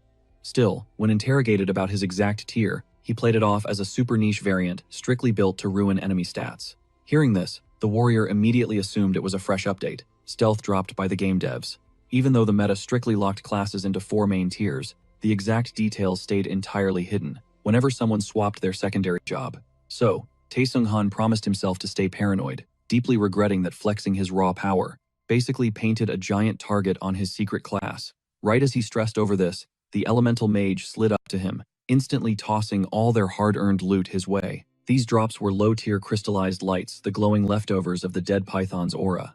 He instantly pushed back, saying the massive payout was way too overkill, but she shut him down, explaining that feeding the best drops to the support was basic etiquette, genuinely thanking him for turning the boss raid into a complete cakewalk. Caught off guard by the vibe, he finally pocketed the loot, only for the elemental mage to suddenly reach out and gently grab his hand. Hitting him with the absolute purest puppy dog eyes, she softly asked if he would consider sticking around as their permanent party member. Trying to play it cool, he agreed to stick around, claiming that grinding through the matchmaking system for every single dungeon was just too annoying. The entire squad erupted in pure hype, thrilled that this god-tier hexer was officially locked into their roster. Mentally, Siegfried celebrated finally getting a taste of a regular, non-toxic gamer lifestyle, though his savage hamster familiar instantly roasted him for only saying yes because a cute girl asked. Fast forward exactly 7 days into his new party life, and the squad had just wrapped up their daily grind outside the Sohoka Intervention Inn. While they had not stumbled into any insane Golden Goblin-level hidden quests, our boy was still racking up constant micro-wins, specifically hoarding crazy new utility spells for his hotbar. Breaking the silence, his furball companion asked if they were hitting their usual weird routine, right before logging off. He locked it in, swearing he needed to violently abuse his abilities to max potential, starting by piling up all the raw crystals he looted from their latest dungeon sweep, before activating his broken new perk, Absorb Attributes, which literally let him eat the elemental rocks. Crunching down, he permanent buffed his stats with 0.36 light resistance, alongside a sweet 0.36 boost to his light energy reserves. Basically, this insane Absorb Attributes trick, dropping exactly at level 35, turned him into a literal vacuum for elemental stats, hardcore boosting his elemental shields, and promising to unlock god-tier new moves once he consumed a high enough quota. Best of all, this exact mechanic let him channel that raw elemental juice to perfectly min-max his existing loadout. The only massive catch was the zero information progression bar. He had zero clue how many glowing rocks he had to eat before his next massive power spike. On top of that, Siegfried was secretly plotting his grand exit from the squad, knowing he would unlock the busted flying spur ability the second he dinged level 45. His master plan was to drop the bomb on his teammates and log out of the group tomorrow, once he hit that exact milestone. But literally mid-thought, a core memory hit him, the incredibly soft, desperate voice the cute elemental mage used when she begged him to stick around. His whole face burned cherry red, totally throwing him off his game and forcing him to put off the hard choice until morning. Fast forward to a fresh sunrise inside the VR MMO server. Tai Sung-han cracked open the tavern doors, dropping a quick "my bad for oversleeping," only to immediately freeze as he realized the entire lobby was swarming with high-level players. Whispering, he interrogated his pet about any crazy patch notes dropping while they were away from keyboard, but the hamster was completely out of the loop too. Without warning, a random tryhard in the crowd pointed him out as the legendary debuff master. Instantly, the entire mob aggressively stampeded his way, desperately throwing party invites and begging him to carry their raids. In exactly 3 seconds flat, our boy was violently drowning in a chaotic sea of spam requests. But right when things looked bleak, a hand snatched his. It was the elemental mage, channeling raw wind magic, to carve a path straight through the massive mob. Before our hero could even process what was happening, she whipped out 2 return scrolls. In a flash of blinding light, the debuff master and the spellcaster vanished from the chaos, dropping seamlessly into a brand new zone. Gazrin groaned, admitting that warping always flipped her stomach upside down. Meanwhile, our boy instantly recognized their surroundings as the exact spot where they pulled off their very first trade. The mage breathed a heavy sigh of relief, thanking her lucky stars she had anchored a warp point here, never actually thinking she would need to use it as an emergency getaway. Siegfried wasn't having it though, and demanded to know why they were running.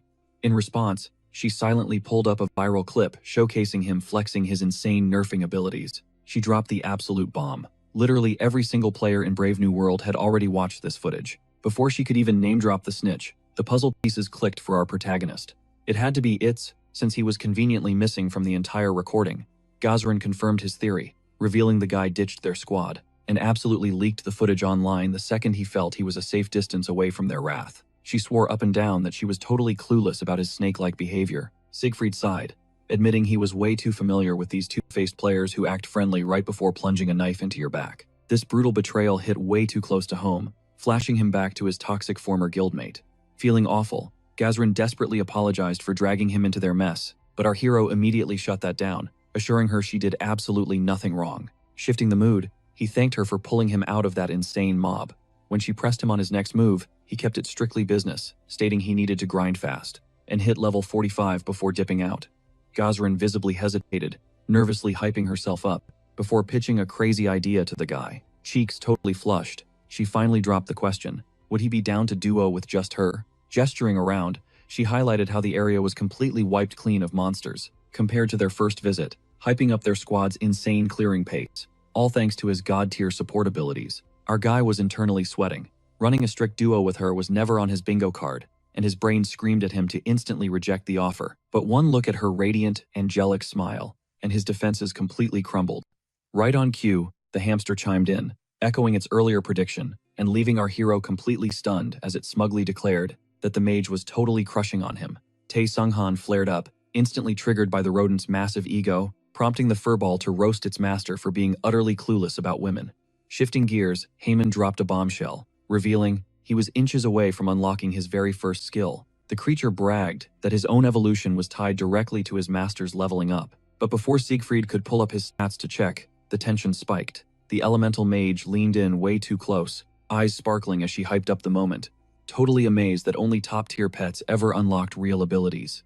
Offended, the creature instantly fired back at Miss Crush, loudly declaring he was a majestic forest spirit bound by an equal contract, firmly crossing the line that he was definitely nobody's pet. Flustered, Gazrin scrambled to apologize, explaining she totally misread the vibe, since he literally called the guy Master. The furball grumbled that her dazzling beauty basically forced the title out of his mouth. Taking back the reins, our hero finally asked the burning question.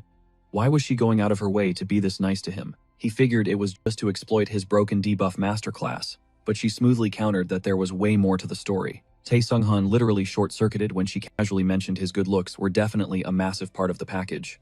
But before he could completely freak out, she busted out laughing, admitting she was just messing with him. While the hamster grabbed mental popcorn for the drama, Gazrin got real, confessing that while his rare class hooked her initially, another reason made her want him to stick around. Hooked on her words, he listened as she admitted he was a total enigma to her. She wasn't just obsessed with his in-game stats, she actually wanted to figure out the real guy behind the avatar. Flustered beyond belief, he tried to brush it off, claiming he was just another average gamer. But she wasn't buying it, insisting his selfless actions during their brief team-up proved he had a heart of gold. To her, this powerhouse support was so much more than just helping the party with his abilities while also double-checking their formation, their equipment, and even their item count. Speaking of potions, the elemental mage gushed that she had never met a more thoughtful support player. But truth be told, these were just old instincts kicking in from his time as a guildmaster. Hearing this, the mage admitted that those qualities were making her super curious about the real Siegfried behind the avatar. But our hero insisted he was a total nobody outside the game, when suddenly, the ground fractured beneath them, and the trio found themselves plummeting into a chasm. They were completely blindsided, buried alive in an instant without any clue what was happening.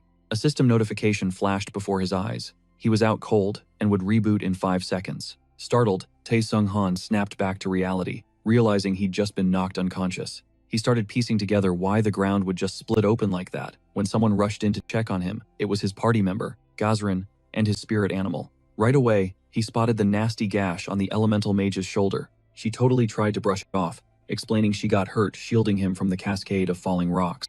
He immediately apologized for dragging her into such a messed up situation, but she insisted she was fine, promising she'd heal up in no time thanks to a potion she chugged. With that settled, the mage then asked our protagonist if he'd noticed anything else that felt off.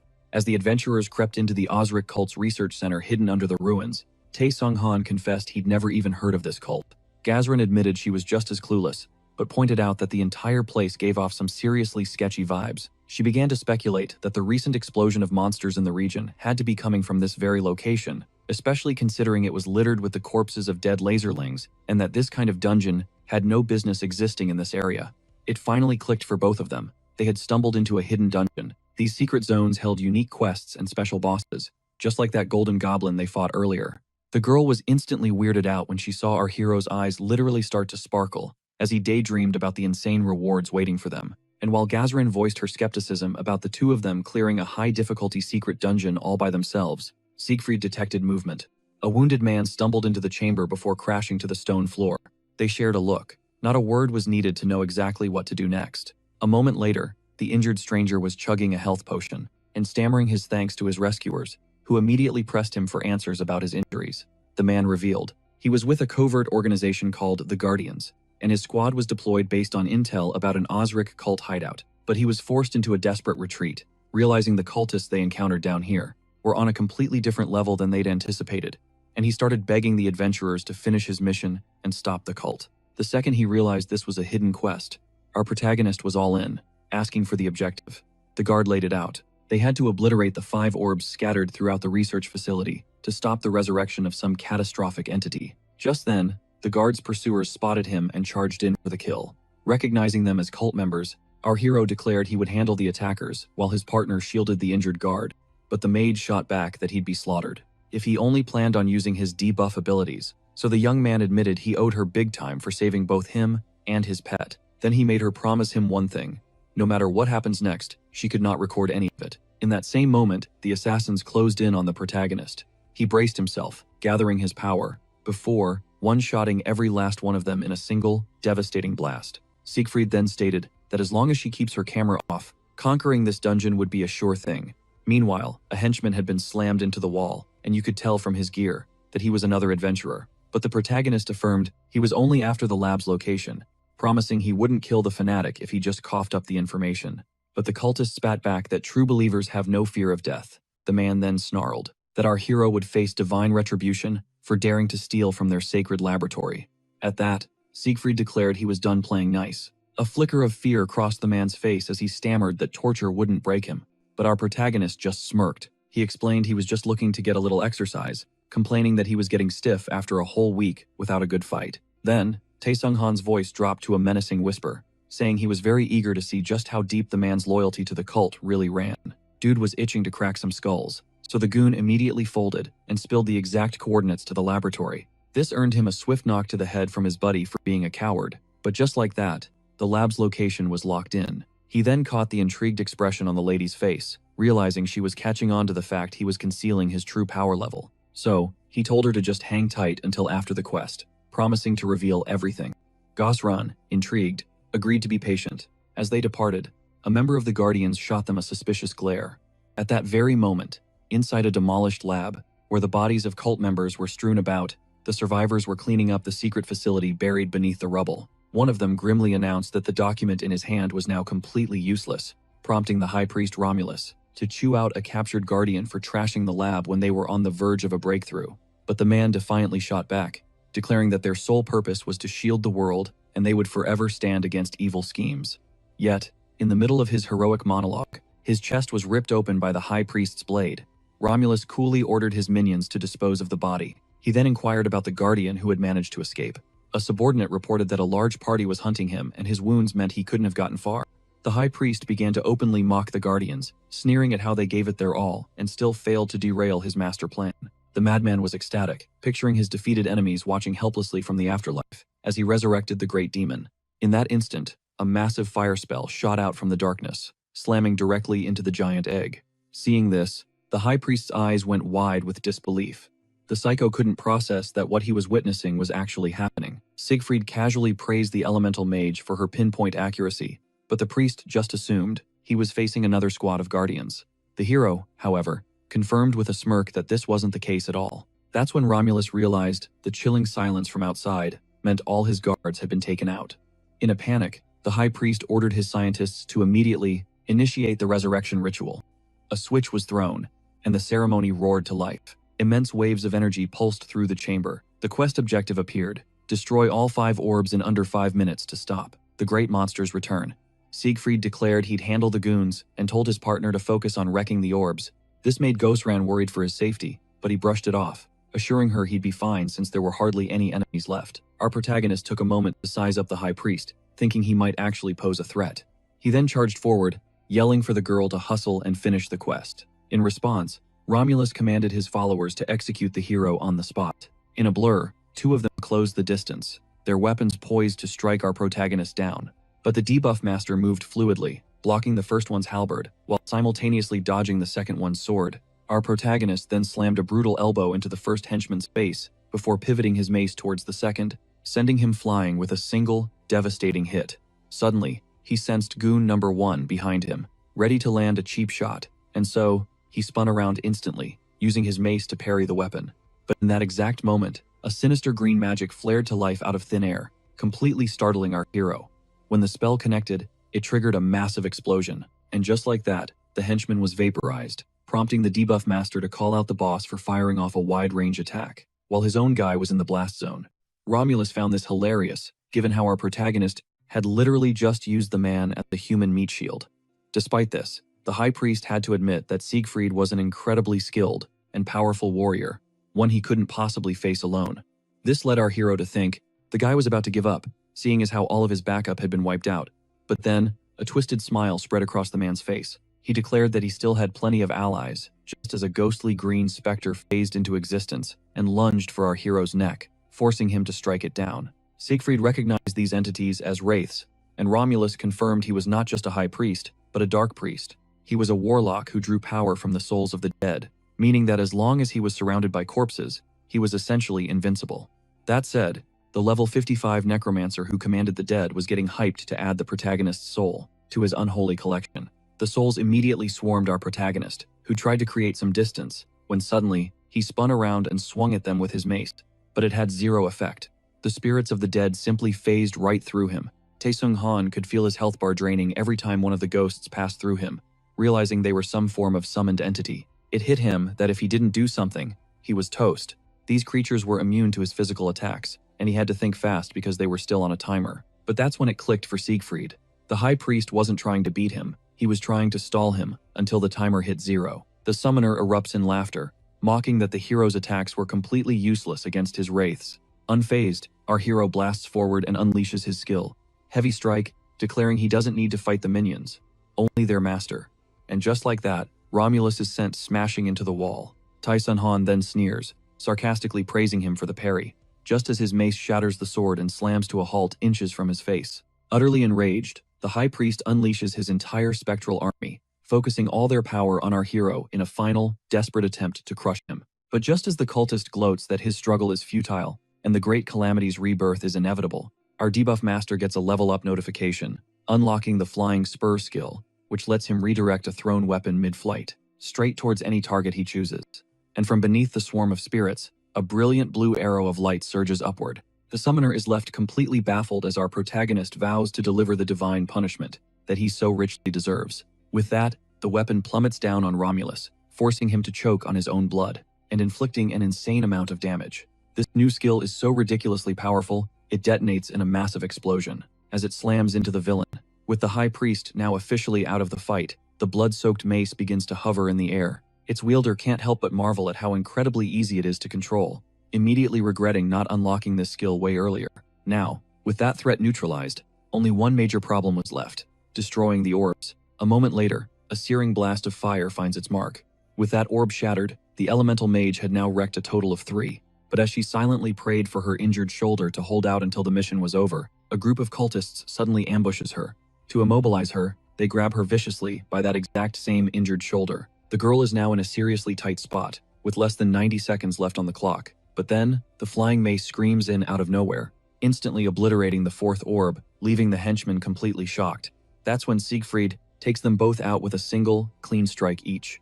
Gazrin gasps in relief at the sight of Tai Sun Han, admitting she's struggling because of her wounded shoulder, and apologizing for holding him back. But our hero insists she has nothing to feel guilty about, before telling her that she's the only one who can actually finish the quest. She's shocked, pointing out that he has a flying mace, but Siegfried explains his skill has a long cooldown, and the 5th orb is immune to physical damage.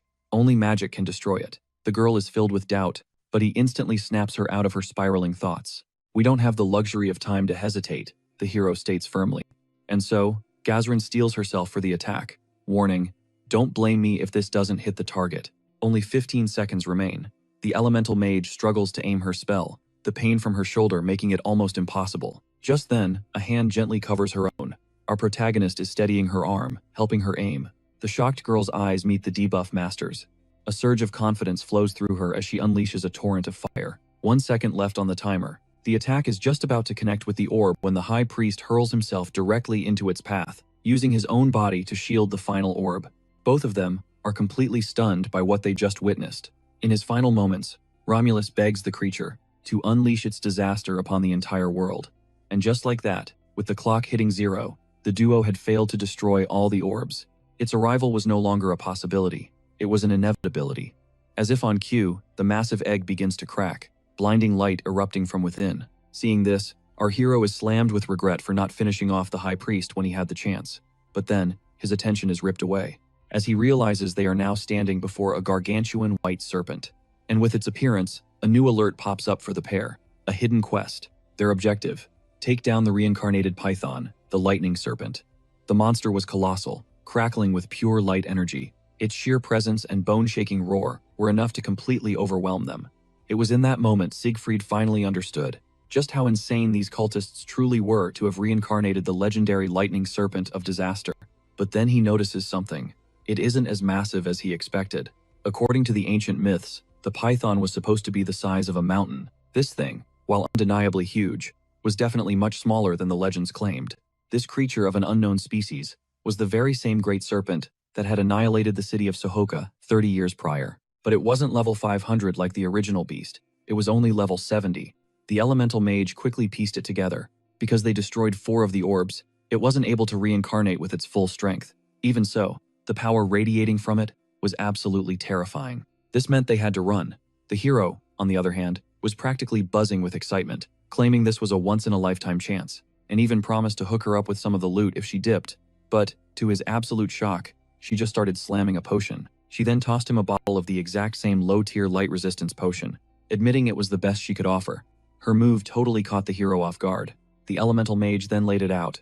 They needed to face this thing, just like he suggested, because an opportunity like this was one of a kind. Then the girl went all in, promising to protect him, and declaring they had to see this battle through to the very end. Left with no choice, the protagonist agreed, but he laid down the law. If that colossal serpent ended up killing her, it was not on him. The moment the words left his mouth, the giant reptile lunged straight for our hero, who dodged at the last possible second while still chugging his potion. The young man then spun around, his resistance to light now jacked up, and yelled at his partner to watch out for the massive, lightning-fast beast. On his command, the colossal monster switched targets and tried to slam the protagonist all over again, but he slipped away once more. He then leaped from the top of a pillar, instantly seizing the high ground. The debuff master figured it was time to test the monster's true power, dropping it right into his zone of mortality, a skill designed to shred its defenses. Siegfried then channeled his heavy strike skill into his mace and hammered the giant reptile with 3 crushing blows in a row. But the monster's counterattack was swift. It whipped its massive tail around and nearly obliterated our hero, who escaped by launching himself into the air with milliseconds to spare. But mid-air, he froze, because the system flashed a terrifying warning. The Great Calamity was charging up its ultimate breath attack, and he was caught directly in the line of fire. The elemental mage had to make a move. She blasted the monster's jaw with a fire spell right as it unleashed that devastating beam, causing the massive reptile to misfire and miss our hero by a single hair. Just like that, the protagonist was saved from total annihilation by the white serpent's overwhelming power. As he crashed to the ground, his partner rushed over to him. Tae-Sung Han quickly explained he dodged the skill itself. He just smacked his head during the fall, which only made the girl worry about him even more. Staring at the insane trail of destruction, the protagonist had a grim realization. Even in its incomplete form, this thing was a hidden boss with ridiculous offensive power. The protagonist quickly calculated that they had to kill this python before its breath attack reset. Another blast like that one would bring the entire building down on their heads. But the giant reptile wasn't about to make things easy for them. It threw up an electric barrier around itself, a skill that cranked its resistance up by 200, and would paralyze anyone who dared to touch it. Watching this monster pour all its mana into these insane attacks, only to hide inside a shield to recharge, the hero couldn't help but call it out for being a coward, especially for its size. His partner then asked him what the plan was. Magic was useless, and getting close was a death sentence, but Siegfried confirmed there was a way. And with that, he unleashed his Zone of Frailty, a debuff targeting both endurance and mana, announcing that it was time for his nerfing abilities to take center stage. The second it was caught in the nerfing domain, the python was on high alert. The intense agony inflicted by the Zone of Frailty sent it into a berserker rage, shattering its own shield in the process. But the debuff master already knew that even with its boosted defense, the fixed damage from his skill meant it was still going to feel every bit of pain. Siegfried also clocked that because it had to forcibly cancel the electric shield, the monster hadn't recovered enough mana. Seeing its health bar practically empty, the protagonist knew victory was within reach and charged forward, stunning his partner. Now, totally unhinged, the beast unleashed its light powers, calling down a storm of lightning across the battlefield. But Siegfried expertly weaved through every single ground-shattering strike before launching himself skyward, and slamming his mace into the monster with everything he had. That's when Tae Song-han noticed it. The monster was trying to nail him from behind with a sneaky tail attack, giving him no other option but to activate his speed regulation, a skill that tanks every single one of the monster's stats. With the python now slowed to a crawl, the hero declared that he wasn't falling for the same trick twice. Then, he activated Supreme Contempt, a skill that let him deal even more devastating damage to higher-level enemies. And with that, the final blow landed. The protagonist had successfully taken down the reincarnation of the Great Calamity, with his bare hands, finally clearing the main quest. With the python defeated, the young warrior had stopped the Azrak cult's evil scheme, which boosted him to level 46 and gave him a few rewards that, honestly, were kind of a letdown. He was really hoping to jump at least 2 levels, meaning the grind to level 200 was going to take forever. He was already fantasizing about the epic quest rewards when the girl suddenly appeared beside him, but the elemental mage's expression was one of pure shock. She couldn't believe he had actually managed to win, so he tried to give her the credit, saying he never could have pulled it off without her help.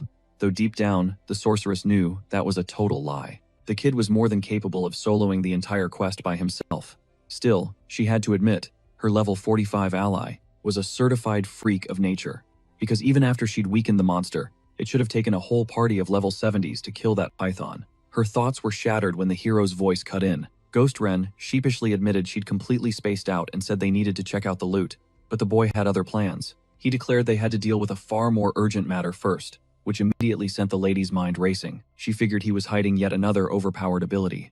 But to her complete astonishment, the protagonist just asked for a pair of rubber gloves. An exasperated Siegfried had to explain that they needed to carve up the monster's corpse to harvest the materials, which made Ghost Ren realize that was the urgent matter.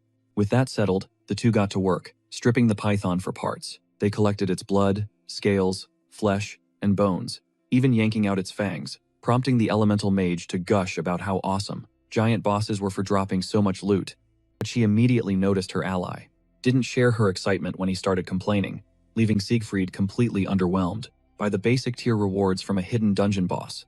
Only a single item managed to grab his attention. It was the monster's core, a consumable item overflowing with an insane amount of light energy. Realizing only one of them could claim it, he looked the elemental mage straight in the eye and laid down the facts, stating that he had contributed the most to bringing the python down. She was completely captivated. When he then announced he would only take a single piece of the reward, making his offer, he would give her every single piece of treasure if she would let him keep just the monster's core, which he tried to pass off as worthless.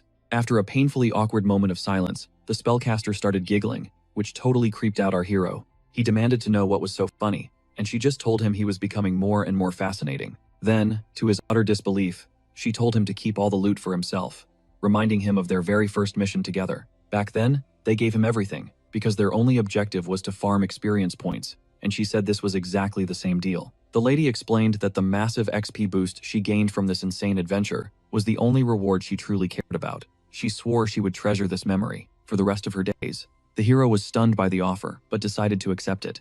I mean, who wouldn't be okay with taking all that loot? The only snag was the sheer volume of treasure. It was way too much for his inventory. Just as he was considering sharing it with his party member after all, Ham Ham popped into existence, proclaiming that this was his moment to shine. His master immediately assumed the little pet wanted to hoard all the loot. This only made him look like a bigger idiot to the spirit, who insisted that wasn't his plan at all. After putting its tiny hands together, the hamster summoned a small piece of cloth while Siegfried watched, completely unimpressed. The great spirit then proudly announced his new skill. It was called Infinity Bundle. A second later, the hamster was unceremoniously snatched up by his master, who called the new skill disgusting. But then, the protagonist noticed something incredible. Peering into the piece of cloth, he saw a swirling galaxy, a literal starry night sky. This was the power of Ham's Infinity Bundle, a fabric woven from the elemental world of nothingness, granting it limitless storage capacity. Seeing this, Siegfried's mind was blown. The Infinity Bundle was the ultimate cheat code for the one problem that plagued every single player: limited inventory space. Our hero immediately began showering Ham with praise, only for the hamster to hit him with some serious side-eye. The little guy hadn't forgotten how his master was just roasting him moments ago. So, Siegfried had to grovel, promising to buy him any treat he wanted. Just then, a powerful presence descended on them. A voice commented on how surprised he was by their accomplishment, making both the debuff master and the elemental mage jump. Siegfried, unable to sense this newcomer at all, instantly drew his weapon. He demanded the man identify himself, but the stranger just walked toward them slowly, saying he meant them no harm. The moment his face came into view, the hero froze in shock. He quickly composed himself, recognizing the man as the wounded guard they had rescued not too long ago. The guard then burst out laughing, admitting his epic entrance was totally botched, because he forgot to change out of his disguise. With that, the man stated that it was a pleasure to meet the debuff master. He paused, a smirk playing on his lips, then corrected himself, calling the protagonist by his real name. In a flash, our hero lunged at the stranger, demanding to know who he really was. The man simply introduced himself as Wu Jin Chong, which the system was supposed to reveal, but our protagonist's patience was wearing thin because he wasn't getting the answers he demanded, prompting Wu Jin Chan to call him out for being so reckless. That's when the shapeshifter decided to drop a little reminder for the kid, explaining the one and only reason the system was gatekeeping his name, as he unleashed a crushing aura that sent the debuff master staggering backward. In that instant, it clicked. Players on the shapeshifter's level could completely cloak their identity from anyone ranked beneath them. Realizing this, Tae-sung Han grilled the overleveled player, demanding to know why he bothered showing up with a fake name and a different face, since flexing like that was completely pointless in front of a lobby like him. And just like that, Wu Jin Chan apologized, admitting his own moves were a bit too hasty. The shapeshifter then revealed he only did it because he was intensely curious about our hero, this guy who acts like just another low-level scrub. But Wu Jin Chan saw right through it, declaring he was a legit standout, because he was none other than the one and only disciple of the legendary Master Dais. The shapeshifter then called our hero out on his lie, leaving him completely shook that his cover was blown. Still, Wu Jin Chan quickly put the kid at ease, promising that he was the only soul who knew his secret, and that he'd hit him up later, before adding that our hero should roll through Sinsadong if he wanted to know more. With that, the shapeshifter shot a look at the elemental mage and apologized for killing the vibe, but she gave him nothing back, just a cold, silent, empty stare. So, Wu Jin Chan flashed a practiced grin before taking off, wishing the two of them a great date and leaving our protagonist absolutely seething. An inferno of frustration started to churn inside him, the thought of being on some OP player's radar eating at him, and that frustration quickly morphed into a full-blown anxiety attack, because the debuff master couldn't bring himself to believe the man's word that he was truly the only one who knew his secret. This terrifying thought cracked open the door to an even worse possibility, that the Genesis Guild was watching him. And just as he was about to completely spiral, convinced his end was near, he got smacked clean across the face by his party member, which left him totally stunned. The elemental mage bluntly stated that she had zero clue what his deal was. Go-Hyoran then swore that she didn't care about a single thing, the shapeshifter said, and that she definitely hadn't recorded him or snapped any pictures. Then she tried to calm the protagonist down, gently promising that his worst nightmare wasn't going to happen. And Han decided to jump in, backing up his master by swearing that if things went south, he'd be right there to have his back. Hearing this, the weight on our hero's shoulders finally lifted, and after cracking a relieved smile, he shot a genuine thank you to both of his allies. After all that drama, our hero logged out of the hidden dungeon, going his separate way from his party member, who planned to stick around the ruins and grind out some experience. Meanwhile, our hero ditched the game entirely. Despite the morale boost from his friends, he was still consumed by the terrifying thought that his personal info could get leaked. And with that, the exhausted Tae-sung Han was left completely clueless about his next move. Then, 3 days after the whole ordeal, Wu Jin Chan finally hit him up, telling him to ask for him at a place called Club Heaven. in Sinsadong at the stroke of midnight. Later that night, walking through the Gangnam district, our protagonist couldn't help but think how insane this high-level player had to be, wanting to have a serious talk in the middle of a nightclub. It dawned on our hero then that it had been ages since he'd been out this late. While other people were living it up at parties, he was glued to his screen, grinding in a game. Soon enough, Tae Sung-han found himself standing in front of the spot the high ranker had picked. The young man felt a knot of anxiety tighten in his stomach, worrying that the bouncer would take one look at him and tell him to get lost, since he'd literally never set foot in a club. And his fear immediately became reality. He was denied entry because of his cheap-looking outfit. Tae Sung-han tried to play it cool, explaining he was just there to meet someone and would be in and out. But that only seemed to make the bouncer even more irritated. Just then, some guy walking past snarkily commented that it was his first time ever seeing a sweatshirt inside heaven, and his friend pointed out that our hero could totally hear them. But the first guy shot back that he didn't care, as he flipped him the bird and mockingly waved the protagonist away. But right as pure rage started to boil over, the young adventurer was approached by a familiar face, who turned out to be the over-leveled player himself, who immediately clowned the kid for his trashy outfit, guessing it was the best he owned. Then the heckler's friend quickly apologized, claiming he had no idea the kid in the sweatshirt was there to meet him.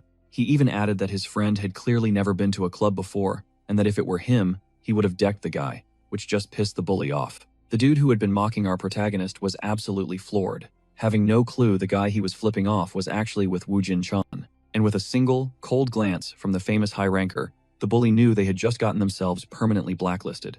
A moment later, our hero's eyes flutter open in the heart of Singshan-dong, where thunderous music is shaking the walls, and the crowd is absolutely electric. Heaven Club is a raging inferno of dancing bodies, but inside the VIP room, an unnerving quiet hangs in the air, as Woo Jin-chen offers our hero a choice between Armand and Dom Perignon. He even asks if he'd prefer something else, but our hero just admits he's never even heard of these high-end drinks. He follows up by saying he isn't there for champagne, which prompts the shapeshifter to joke that he must be there to hit the dance floor. Our guy is not amused in the slightest, his voice dropping low as he tells him to get to the point. Woo Jin-chen puts on a show of apologizing for the joke, just as Tae Sung-han demands to know who he is and exactly why he was brought here. The over-leveled player just grins, admitting it's only fair to give him some answers, especially since he totally crashed his date. And then he drops the bomb.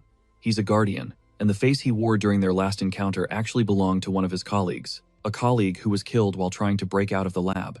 As the reality sinks in that Woo Jin-chen literally stole a dead man's identity, Tae-sung declares that what he did is completely unforgivable, but the shapeshifter feels zero remorse, claiming it was all worth it to orchestrate this meeting, which makes a light bulb go off in Tae-sung's head. He puts two and two together. It's because he's a student of Daya. Woo Jin-chen confirms it, adding he was curious to check out the power of another hidden class user. Tae-sung is totally floored by this revelation. This ridiculously powerful guy also has a hidden class of a similar rank? With that stunning news, our protagonist figures the guy must have used his own rare class to dig up info on him.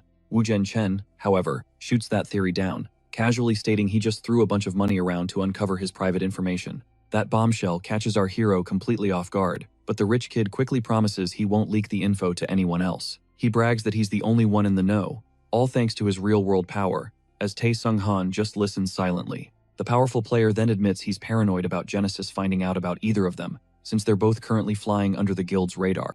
So, the debuff master flips the script, demanding to know the shapeshifter's class since he clearly knows everything about him. But Woo Jin-chen just smirks, telling him he's still way too weak to handle that information, which only fuels our hero's irritation. The rich guy explains that he wants him to get much stronger, and only then will he reveal everything. He'll tell him once he's truly earned the title of Daya's student. Sometime later, the great forest spirit materializes to greet her master. After a long pause, Tae Sung-han asks his companion if she stayed out of trouble while he was gone. She confidently replies that she did, because unlike him, she's not a troublemaker. His servant then asks if he settled his real-world business, but he can't seem to find the right words to answer. The shapeshifter vanished without giving him any real answers, leaving him to wonder what his true endgame is.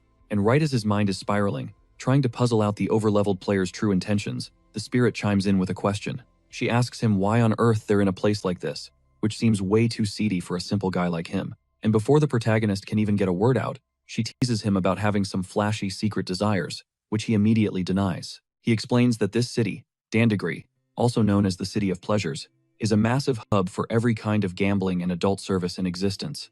But the debuff master is only interested in one of its attractions, the black market. Tae Sung-han clarifies that this is just a quick in-and-out mission to buy and sell some gear, much to the spirit's obvious disappointment. But just then, the debuff master spots two guys in familiar uniforms and his posture stiffens. It's the Genesis Guild.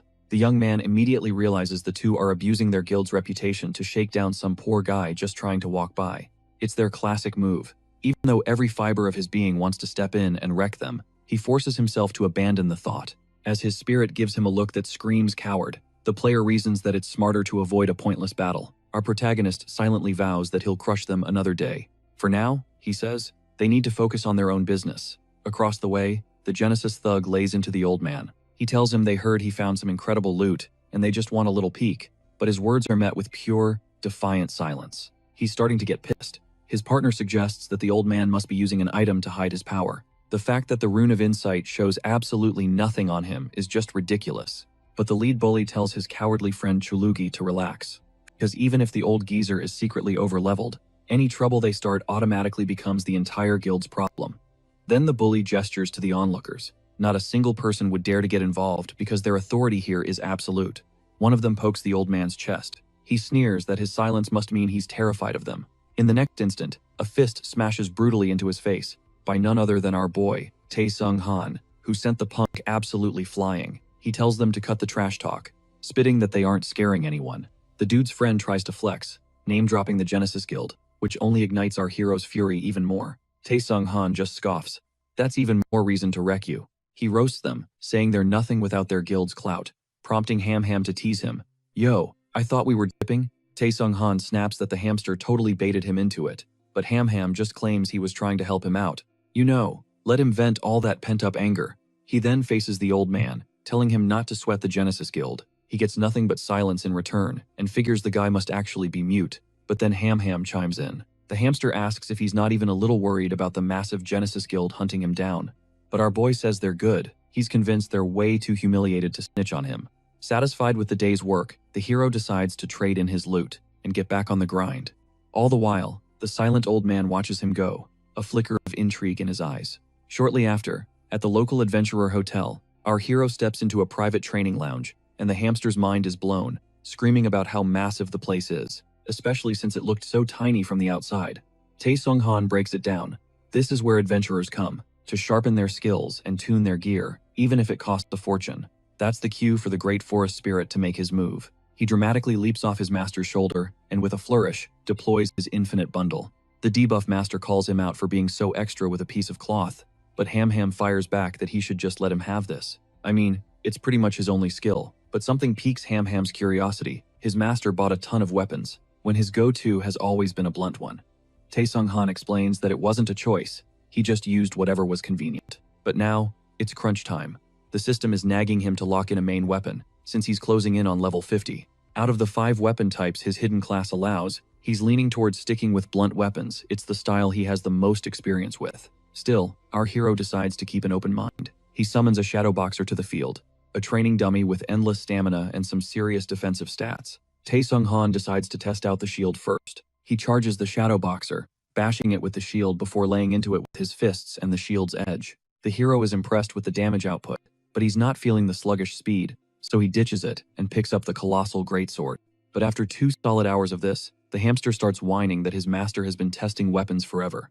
Our protagonist is completely drained and getting nowhere. None of the weapons feel right. They all have their own pros and cons, which basically cancels each other out, putting them all on the same mediocre tier. Just as he's about to give up and stick with the blunt weapon, a voice cuts in, telling him that everything he's doing is pointless. He instantly recognizes the old man he saved from those Genesis thugs earlier. His mind immediately leaps to a conclusion. This shapeshifter must be the one who got him access to this high-end training space. So he asks him straight up, "Are you a guardian, or did Woojin Chenner send you?" But the old man completely ignores him, demanding to know why the young man rescued him, even though there was clearly nothing in it for him. Still, Tae-sung Han holds his ground, saying he should get his answer first. But he's left totally stunned when the old man roars for an answer. After a tense silence, the protagonist finally speaks. He explains it wasn't out of pity. The old man just reminded him of his past self of being completely powerless against those at the top. Then the young fighter declares that now, he wants to face that past head-on. That simple, honest explanation sparked something in the old man's eyes. He's satisfied, and reveals his true identity, Shikario, a level 354 NPC, famously known as the Weapon Master from the Stellar 5. is about to give the debuff master a serious power-up. You see, Shikario was a legendary warrior and a member of Stellar 5, the same crew as Withal Goose. The old-timer earned his Weapon Master title by conquering a staggering 18 different weapons, and in that moment, it all clicked for Tae Sung Han. The straw hat the man was wearing was masking his legendary identity from Rune of Insight. Our hero is absolutely buzzing. 2 members of the legendary Stellar 5 are now trying to make him their disciple. This is insane. And yet, he has to refuse the offer. Just as he's about to say no, the old man speaks up, pointing out that it's only natural for a talent like him to already have a master. Instead, he offers to just lend the protagonist a helping hand in choosing his weapon, because teaching doesn't always have to be a master and student deal. And Shikario then clarifies that he only wants to help, not officially take him on as a disciple, which leaves the young man completely stunned. He was blown away by the weapon master's sheer charisma. Our hero knew the man was spitting facts, because he knew his other master, Doyce, would just flex and claim that he was the ultimate weapon and that some noob student was the one who actually needed a tool. With that, our hero was convinced this legend from Stellar 5 would lead him to his one true soul weapon. At that, the Weaponmeister whipped out an item that left our hero absolutely floored. He dropped a truth bomb, asking why any man would settle for just one weapon. Shikuro then declared that from this day forward, our hero would command every single weapon in his class's arsenal at will, because the artifact he held was the mythic-grade Megingjurth. This was a replica of the belt belonging to Balak, the god of war from the creation myths, and it was packed with a ton of special abilities. Now, items in this game were divided into 8 ranks, starting from normal and going all the way up to world. But that world tier was so rare that players questioned if it even existed, which made the mythic item before him the highest known rank in the game. Still, our hero couldn't wrap his head around getting an item this broken, but Shikuro just smirked, explaining that wasn't exactly the deal. Once he put it on, it was soulbound to him forever. That's when it hit our debuff master. He was already the student of another master. Even so, he bowed deeply out of respect for the senior warrior, a gesture that clearly amused the old man, since no one who wasn't his official disciple had ever done that before. With the formalities over, our hero greedily reached for the belt, thanking the old man profusely, only for his hand to grasp at empty air every single time. The frustration started to bubble up, especially when the Stellar 5 member roasted him, comparing him to a clumsy pet he once owned. Being clowned on like this was humiliating. Shikuro then explained the massive difference between simply using an item and actually depending on it to survive. That line snapped him back to reality. Finally, getting that god-tier loot comes with a price. The hero was told to follow the old master. The scene cuts, we see a warrior slam another to the ground. The announcer is going wild. This is the Dundee battling Colosseum, and our protagonist realizes, with a sinking feeling, what the old man wanted all along, for him to become a gladiator. Shikuro then nonchalantly mentioned that the Colosseum was a pretty decent arena, making it the perfect stage to clash with all kinds of fighters. The old master then laid out his logic. Battling humans and humanoids was infinitely more effective for mastering a weapon than just grinding on mindless monsters.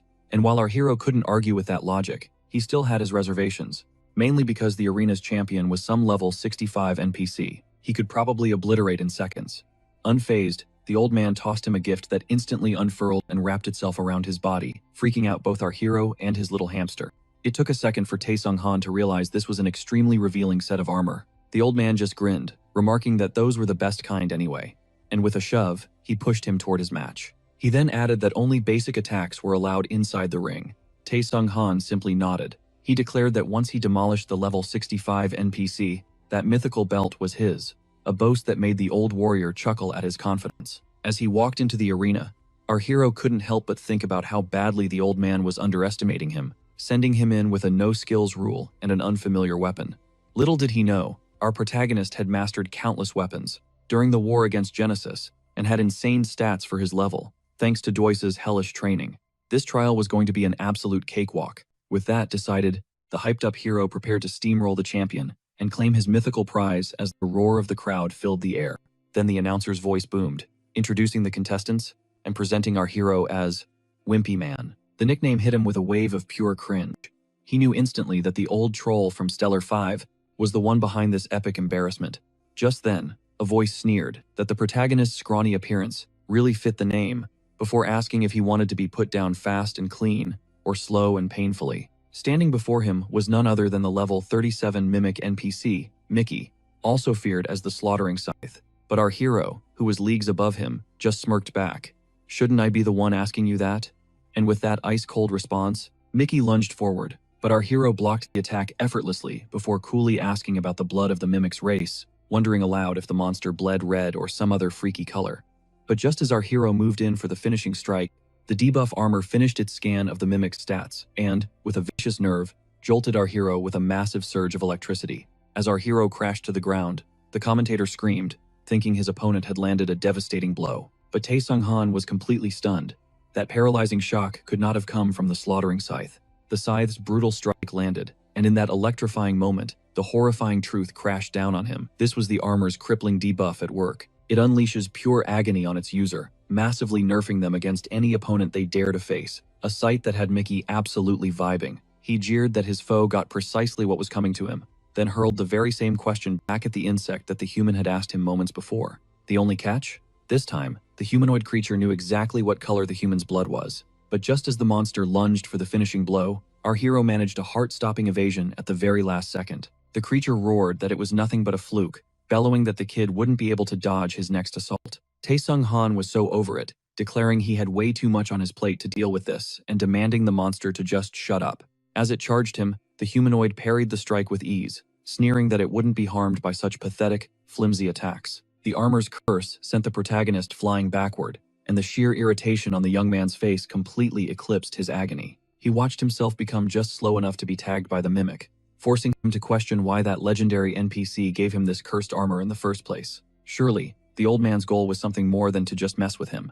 With that realization, our hero decided to completely switch up his tactics. He then dug his heels deep into the arena floor, announcing that it was time to go back to the fundamentals. Even his hamster chimed in, pointing out how poorly his master was performing today, considering he could normally sidestep these kinds of attacks in his sleep. This led Shakuro to think the spirit was concerned for him, but the little guy clarified that he actually wanted to see his master suffer through the struggle. The Weaponmeister could only blink, realizing their dynamic was, let's just say, complicated. According to the legendary warrior, the handicap from the debuff armor was the single best way for a person to truly comprehend their weapon. This meant that the protagonist, stripped of his incredible physical prowess, would have to forge a deeper connection with the very nature of his blade. And you bet Shakuro was thrilled to see how the guy who was always holding all the cards would handle being dealt such a terrible hand. Now finding himself on the wrong side of the blade, the man was completely shell-shocked as a spray of blood painted the arena floor. The debuff master had whipped his sword around and cleanly severed the monster's left arm, leaving the mimic utterly stunned. It unleashed a blood-curdling scream of pure agony, but while the humanoid was still reeling, the human pointed something out. This colossal sword was infinitely harder to wield than he'd anticipated, but Tae Sung-han coolly informed the beast that he would be taking its other arm very soon. Fueled by those words, Mickey was engulfed by a firestorm of absolute rage. It was then obvious to everyone that by dismembering his opponent, our hero had now seized complete control of the battle. The old fencing master was so blown away that he completely lost his composure. He was in awe of how the young man had unlocked the secrets of the giant sword in such an insanely short amount of time. This devastating weapon saddles its user with a crippling, slowing debuff, and it was an even bigger nightmare for him since he was nerfed against a lightning-fast opponent. Yet, the swordsman found the solution by treating the massive blade like a mobile shield, constantly shifting his position behind its cover. This was a brilliant strategy to expose the mimic's weak points, a technique that could never be learned from any teacher. It was born from pure, unadulterated instinct and a burning desire to win at all costs. In that moment, the Weaponmeister knew that the young man possessed the raw talent to one day surpass him. While Mickey was getting seriously triggered by this tactic, it all finally clicked for the upstart. The old man must have engineered this entire scenario to force him to grasp the weapon's true potential. Indeed, he was certain that one key detail had always eluded him, the fact that he was consistently on the losing end of every fight. Because of that, he had cultivated a survivor's instinct to use everything in his environment to claw his way to victory. Right as the mantis lunged in to finish him off, he dodged at the last possible second, leaving its massive claw completely stuck in the ground. The debuff master recalled his own vow about taking the mimic's other arm, and just like that, he sliced it clean off. And so, the insect let loose one final, agonizing shriek of pain before it crashed to the ground, utterly defeated. And with that, the commentator's voice boomed across the stadium, declaring the victor to be Wimpy Man, earning our hero a massive roar from the crowd. Meanwhile, a boss asked his goons if the protagonist was the same person who beat them to a pulp, and a member of Genesis Guild confirmed it. Their leader demanded to know if the fight was really that one-sided, though the bully tried to make excuses for himself. He whined that he was only kicked in the stomach. His boss, furious, started beating him down, screaming that they were a constant source of shame. But right then, a VIP member from the City of Pleasure, Cholgi Choi from the Genesis Guild, had a flash of recognition, realizing he'd seen the protagonist before. And so he asked for the fighter's name, which was revealed to be Siegfried. The boss muttered that he knew someone who looked just like him, as the goon added that he was with the old man he had saved earlier. He then asked what the game plan was, so Cholgi Choi declared that they should just ambush and crush them both. The man in the red coat warned that this would be incredibly difficult, considering the old man was none other than the legendary Weapon Meister. So when asked if he was absolutely sure, the man in red confirmed it, saying he spotted him hiding among the spectators, which had the boss absolutely captivated by his appearance in the Colosseum. He then spilled the tea that this guy is basically a legendary treasure hunter, and wherever he lingers the longest, a massive score is sure to follow. Hearing this, the VIP member was practically vibrating with excitement, realizing a legendary treasure must be hidden inside the Colosseum right now. Cholgi Choi's mind flashed back to what the man in red said, admitting that taking out the old man would be a challenge, but definitely doable. The guy had explained that no one could touch the shock hero when he was in his prime, but now, he was a shadow of his former self, and the crowd absolutely erupted. As the brutal fight raged on, then Ho Chul, the reigning champion of the arena, stepped up. He smirked, telling his opponent he was lucky to face him after a whole week, but that luck was about to run out and seal his doom. Swearing he wouldn't leave the ring alive, he lunged at the challenger, who expertly weaved around every single blow. Tai Sun Han just grinned, explaining that his boxing background made him a beast at one specific thing: dismantling aggressive fighters, just like this NPC. He landed a clean hook to the head, and you could practically feel the champion's brain rattle in his skull, sending him crashing to the canvas. And with that, Ho Chul tasted his first ever loss, crowning our hero the new king of the arena. The crowd couldn't stop buzzing about how hype the hero's fights were. He was a master of the comeback, and was constantly switching up his arsenal. The commentator rushed over to the new champ, hyping him up for conquering the arena in just 1 week. He then asked him what was going through his head with this new title. Siegfried then dropped a bombshell, announcing he was dipping from the Colosseum for good. Later, at the Intervention Hotel, the young man was strapping on a belt, and it was none other than the mythical item he was promised. In that moment, the Megangjord was officially his, molding itself perfectly to his waist. It was then he finally understood why people drop so much cash on designer clothes. Rocking a mythical grade item just hit different. The old man smirked, noticing how stoked he looked after putting on the belt. The Weapon Master then apologized for missing his championship win, before throwing some shade about his lightning-fast retirement. Our hero just shrugged it off, saying the whole thing was a cakewalk. This sent the old man into a fit of laughter, claiming he had a way rougher time becoming the Colosseum's champion back in his day. He even confirmed the kid's suspicions, revealing he kicked off his warrior journey a whole century ago, right here at the local Colosseum. It was pointed out that the elder was basically a gladiator, but the man explained he had ulterior motives, saying he only wanted to use his skills to make a quick buck before claiming the fights were way more hardcore in his era, making the hero realize this old dude was just like the boomers back in his world. Yet when asked if the arena was why he stayed in the City of Pleasures, the Weapon Master shot that down, revealing his return was sparked by something else entirely. With that said, he invited the young warrior to take a walk. A short while later, just outside the city, the two heroes arrived at their destination, the Forgotten Mines of Dondagiri, a place the warrior had never even heard of. The protagonist demanded to know why they were there, prompting the old man to ask if he was familiar with the three great ateliers. Of course, the debuff master confirmed it, saying that literally everyone knew about them. So the old-timer pressed him, asking if he knew about Bamarlian's special department. And it clicked. Taesung Han instantly knew he was talking about a member of the Stellar Five, the birthplace of death. A legendary department within the Great Atelier that forged unimaginably powerful weapons. Most of the best weapons on the continent were hammered out right there. The old man explained that in the birthplace of death, one creator was leagues above everyone else, a blacksmith by the name of Herbert. This dude had a terrifying obsession with weapons, so much so that he was rumored to have learned to paint just so he could capture the exact moment his creations took a life, which totally blew the kid's mind. Herbert, the architect of countless deadly weapons, embarked on a final journey to create his strongest and ultimate masterpiece, and Shakiro revealed that a piece of the map leading to that legendary weapon was buried deep within the Forgotten Mines. But according to his intel, the actual map was split into 2 pieces and sent to 2 different locations, with the other half's whereabouts a complete mystery. That's when Siegfried realized the old man must have been laying low in the Pleasure City's black market just to gather this intel. He then explained that this was precisely what led to their first meeting, which made the younger man feel a bit cringe, remembering how he flexed his puny powers in front of a legend.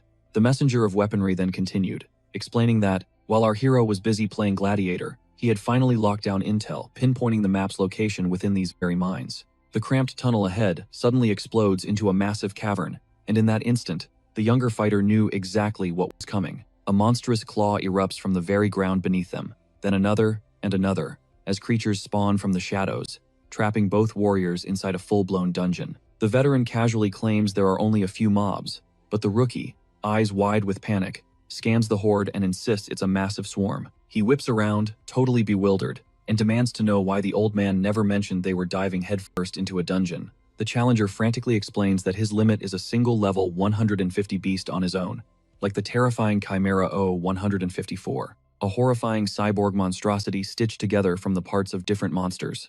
Unfazed, the old master just smirks, promising to push the kid to his absolute limits. Even knowing the master's insane power, the young man screams a warning as the cyborg beast starts charging up a devastating attack. But the elder calmly explains this is his duty, a way to make up for stunting the kid's growth for a week by forcing him to grind in the arena. And with a single, blinding flash of steel, the Chimera O-154 is obliterated. As the EXP floods his system, a sudden realization hits the protagonist. The genius fighter didn't bring him here to fight. He dragged him here for a god-tier power leveling session. The old warrior announces he's taking point and asks if the kid can even keep up, before becoming a blur of motion, slicing through one chimera after another. He carves a path directly through the cybernetic abominations, leaving the young fighter absolutely speechless at the display of power. He skyrockets 2 whole levels in an instant, feeling a rush of pure joy. This kind of EXP gain was something he couldn't even dream of, not even if he hired the most expensive professional piggybacking service. For a moment, Siegfried actually found himself regretting not bringing his hamster along for the loot. He spots some epic loot dropping from a monster.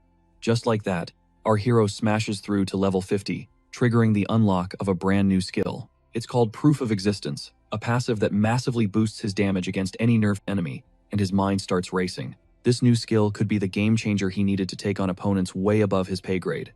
As he spots a small monster nearby, thinking it's the perfect test subject, to his absolute shock, the creature's body begins to twist and morph into something completely different. It reveals its true form, Chimera 007, a ridiculously rare monster known for its shape-shifting abilities. It uses this trick to disguise itself as a weak, helpless creature to bait players into a trap. But in that same second, the old master draws his blades.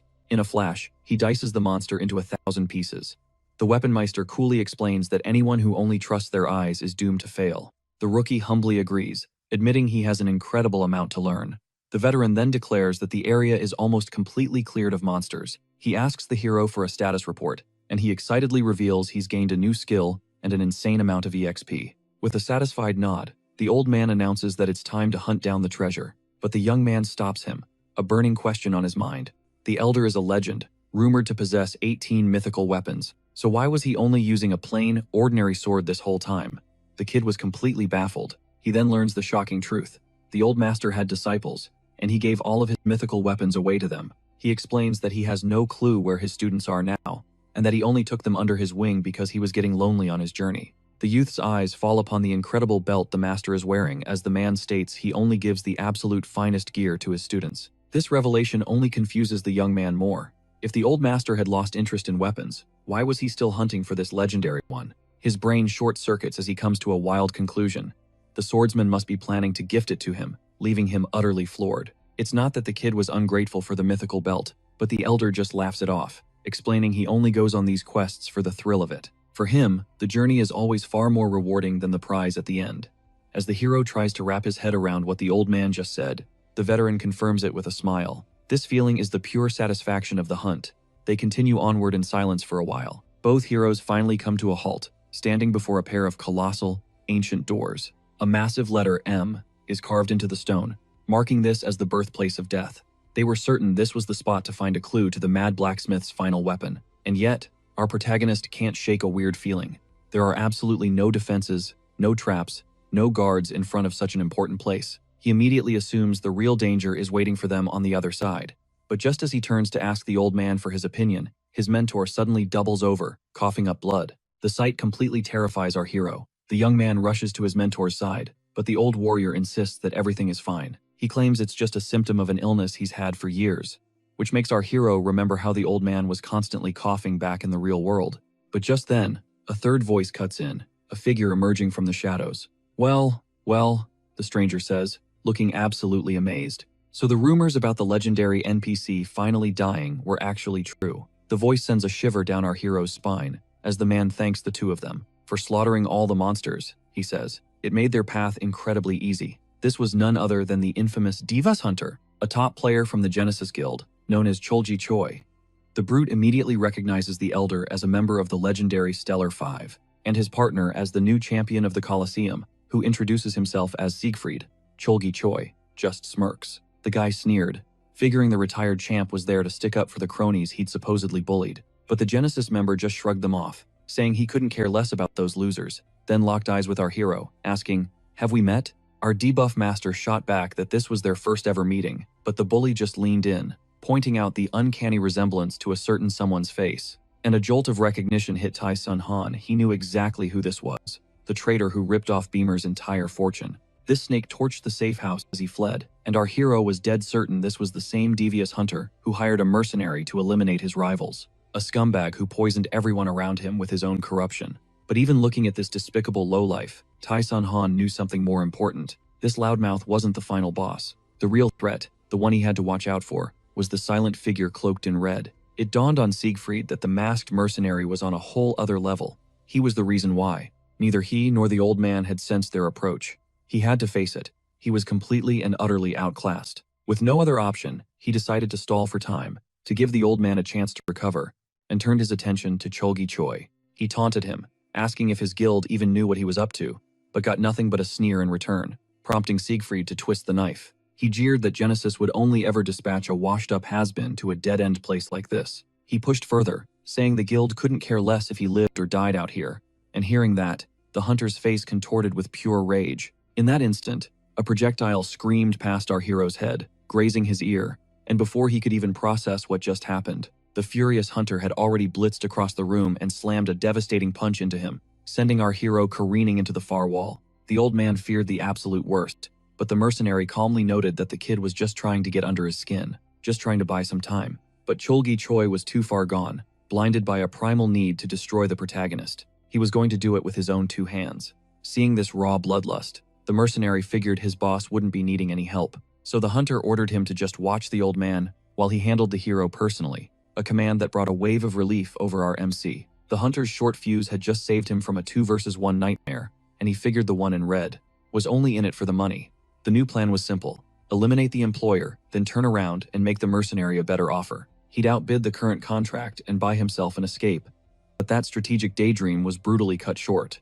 An enemy fist glowing with raw mana rocketed toward his face, forcing him into a last-second, desperate dodge. The brute immediately grabbed his spear and unleashed a deadly arc through the air, but our hero ducked under the attack once more. A slow, impressed grin spread across Cholji Choi's face as he declared the champ had definitely earned his title in the Colosseum. While evading the onslaught of attacks, our hero's mind was racing, analyzing his opponent's every move. The guy was a true master of the lance, funneling mana into its tip to create devastating, wide-range assaults. But even so, our protagonist felt a surge of confidence that he could win this, and summoned the perfect weapon for the job. Activating Quick Draw, he slammed his new weapon into his opponent, leaving the hunter completely stunned. He just materialized a weapon from thin air and was dishing out damage that blew past anything a typical level 50 player could manage. But the hunter dug his heels in, twisting his body to unleash a furious counterthrust with his spear, only for a shield to suddenly appear and deflect the blow, leaving the attacker even more bewildered than before.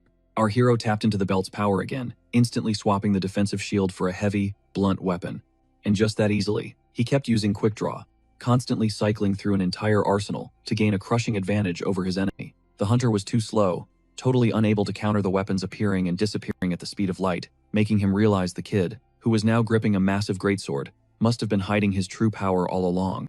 With that thought, our hero landed the final, decisive blow. It left the hunter paralyzed, and the old man could only stare, completely floored at how masterfully the kid was using the belt. For his first time, he totally dominated his opponent with overwhelming speed. And in that moment, both the member of Stellar 5 and the mercenary in red knew, with absolute certainty, that this young man was destined to surpass them both. The mercenary then turned to the mentor, remarking that his new disciple was quite capable and must be a real pleasure to train. The veteran shot a threat right back, but the red-cloaked figure just waved it off, saying his warnings were completely hollow. Knowing full well that people could sense his power to snuff them out in an instant, The shadowy merc leaned in and asked the old man why he wasn't sensing any killing intent, even with Herbert's legendary weapon right there in his hands. The mercenary cut straight to the chase, demanding to know about the second piece of the map, giving the elder no way out. He had to reveal its location, but he decided he was going to add a condition of his own. All the while, our hero let his greatsword dematerialize and started daydreaming about the powers of the mythical belt, which felt totally foreign right now, but he knew it would one day supercharge his strength. But just as our guy turned to leave, thinking his opponent was clapped, he gets hit with a barrage of insults. The scummy hunter starts screaming that the debuff master is a dirty cheater,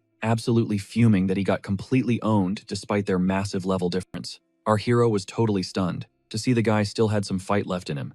He remembered him being way weaker than this. And with that, Choi barks at the mercenary to finish off the champion and the old man, but the dude in red just scoffs, calling him out for needing backup after getting his butt handed to him. Everyone was left shook when the mercenary straight up ignored the order, but the spearman wasn't having it, demanding the merc obey, reminding him of the fat stacks of cash he'd already been paid. That's when the mercenary explains he's hunting for Herbert's ultimate weapon, not just a paycheck. He admits he only took the job to use the Genesis Guild's name for his own clout. Hearing this, Choi declares that the merc has just made an enemy of Genesis. The guy in red basically says, "Like I care," since he plans to dip the second he gets the map, before pointing out that his employer had already been dropped by Genesis, leaving Choi in a full-blown panic, completely speechless. Then the man throws an absolute tantrum, whining about being sent to the City of Pleasures, complaining there was no reason for him to go there. But the man in the chair just confirms it's a direct order from the guildmaster, adding that they'll give him more than enough cash to have a good time over there. Still, Choi insisted he deserved respect after paying a fortune to join the guild, but the man just reminds him he used money that he straight up jacked from Beamer, and the bully's excuses were totally useless. So in the end, the man tells him he should have just stayed with his old guild instead of backstabbing them, if he can't handle how they do business. Now, back in the present, pure rage explodes in the scummy hunter's eyes, as he screams that he wasn't abandoned and that the City of Pleasures was beneath him. The roar, he slams his spear deep into the ground, pouring all of his mana into it. Our hero is startled, realizing the brute has completely snapped, and is about to bring the entire cave down on top of them. The hunter then lunges, aiming a devastating strike right at our protagonist, who dodges out of the way at the very last second. And with that opening, Siegfried launches himself forward, charging the bully before cracking him across the face so hard his weapon goes flying from his grip. To our hero, the man before him was nothing but a despicable traitor, no matter what sob story he had. And so, he decides to serve the traitor a taste of his own medicine, a little payback for his past treachery, by finishing him off with his very own weapon. Just like that, our protagonist unleashes Flying Spur, launching the spear, and skewering the man right in front of him, sending him rocketing into the giant door. And just like that, the man who once betrayed our hero finally got what was coming to him. But as the door shatters from the impact, something emerges from the darkness behind it. Suddenly, our protagonist gets a system notification for clearing the dungeon, telling him to claim his reward as the final chamber is revealed, with a treasure chest now sitting right in front of him. Tae Sung-han knew it instantly. The map to the ultimate masterpiece was inside that chest. But the mercenary declares that he'll be the one taking that map, making our hero realize they were all hunting for the exact same prize. Still, the old man calmly tells him to surrender, stating that he holds the rights to the map. And Shakuro finally recognizes the man in red by his gear and his infamous title, the Crimson Cardinal, who gives a nod of respect, impressed that a member of the legendary Stellar Five actually knew who he was. According to the old-timer, this guy was an inquisitor from the office cult, and someone who had only recently achieved the rank of master. Then, just as the swordsman points out that our hero stood no chance against him, he's stunned to learn about his cult, since it's the same one that psycho-scientist who tried to revive the Python belongs to. With a smirk, the Crimson Cardinal says the debuff master is getting lucky, since he's being spared, thanks to a deal he already struck with the old man. But Siegfried demands to know what's going on, so Shakuro explains that he traded the treasure in exchange for their lives. And though he absolutely hates it, the young man has no other option but to accept. He knew they stood zero chance against a monster like that, not as an ailing old man and a low-level rookie. The reality of it all left our protagonist cursing his own powerlessness. Then the Crimson Cardinal points out that, as cheesy as it sounds, life itself is the most valuable treasure of all, before turning to the old man and asking about the second piece of the map, to which the old man just shrugged, claiming he was in the dark too. But then, a sly grin, he revealed he had a way to force its location out, which immediately snagged the Cardinal's attention. According to the old-timer, a guy named Herbert had laced the map with a tracking spell, one that would make the two halves scream out the other's location. once it was activated. Hearing this, the Crimson Cardinal demanded to know if he could actually pull it off, slapping the first piece of the map down. He leaned in close, his voice a low growl, warning the old man that his patience was wearing dangerously thin and not to even think about playing him for a fool. Without another word, the member of Stellar 5 dove into the spell's code, his hands a blur of motion, leaving our protagonist absolutely stunned. Bro, this wasn't just any spell. It was the legendary spell of Pursuit. The man in red just stared, baffled at how ridiculously OP these blacksmiths must have been, to slap such a god-tier enchantment on a little scrap of paper. And with the final piece of the incantation falling into place, the map lit up, ready to expose the second piece's secret location. The scrap of parchment began to pulse, vibrating in sync with our hero, revealing the insane truth. He was the one holding the other half. The system screamed at him to reunite the pieces, and in that instant, the minds of everyone in the room were collectively blown. Let's rewind a year and a half. The vibe was totally different. A dungeon raid had just wrapped, and the crew was seriously underwhelmed. Chu Ji Choi was the first to pop off, complaining about how all their grinding was for a handful of trash-tier rewards. His guildmate just sighed, confirming this was pretty much par for the course. Fired up, the short-tempered gamer shot a glare at his guildmaster, demanding they stop wasting time on these low-level raids. Our boy could only apologize. But just then, his eyes landed on a crumpled, torn piece of a map lying in the dirt. He picked it up and showed it to Jin Woo, asking if she knew what it was. She glanced at it, completely unimpressed, and told him to just toss the junk since it was worthless. But as his fingers brushed against it, our hero felt a faint flicker of mana, a tiny spark of hidden power. On a gut feeling, he pocketed it. Now, flash forward to the present. The memory hits him like a truck. He completely forgot about that legendary map piece collecting dust in his inventory for all these months. The old man glared, demanding to know what was going on. The kid quickly explained that he'd swiped it off some bandits, but had zero clue about its true, insane value. At this revelation, the Crimson Cardinal saw red. Convinced he was being scammed, he exploded in a flash of rage, launching an attack at them both. The old man threw up a shield, but the shockwave was immense. Our hero wasn't so lucky. A cry of pain ripped from his throat. Just like that, the debuff master was launched like a cannonball, slamming hard into the stone wall. Shakiro yelled for the cardinal to chill out, insisting he was reading the room all wrong. But the Crimson Fanatic wasn't listening to a word of it. Convinced the old-timer was just trying to talk his way out of a casket, he snarled, spitting that he now regretted ever trying to make a deal in the first place. And in the next second, the man in red unleashed his ultimate skill, Barrier of Blood. A dome of pure, crimson energy trapped them. It was in that moment the old man knew they were never meant to walk out of this mine. The cardinal just smirked, explaining that this was just business. He had a job to do, and seeing as Shakiro was still a former member of the legendary Stellar 5, even past his prime, he was a loose end. Then he pointed at our protagonist, a kid with enough raw potential to become a serious threat to his cult. Better to snuff out the flame before it becomes an inferno. But the swordsman shot back that it was the cardinal, who was about to be erased, as he suddenly canceled his own spell to lunge toward the protagonist. The move left the Crimson Cardinal shook. The old man had just effortlessly sliced through his solidified blood technique like it was butter. Before he could even process it, the ancient warrior closed the gap in a blink, unleashing a storm of devastating slashes. The cardinal barely blocked, realizing with dawning horror that if it wasn't for his high-tier armor, he'd be in pieces right now. This sick, washed-up old man was still a monster from the Stellar 5. The veteran warrior paused, explaining that the cardinal still had one out. He'd let him crawl away with his life, but only if he dropped the barrier right now.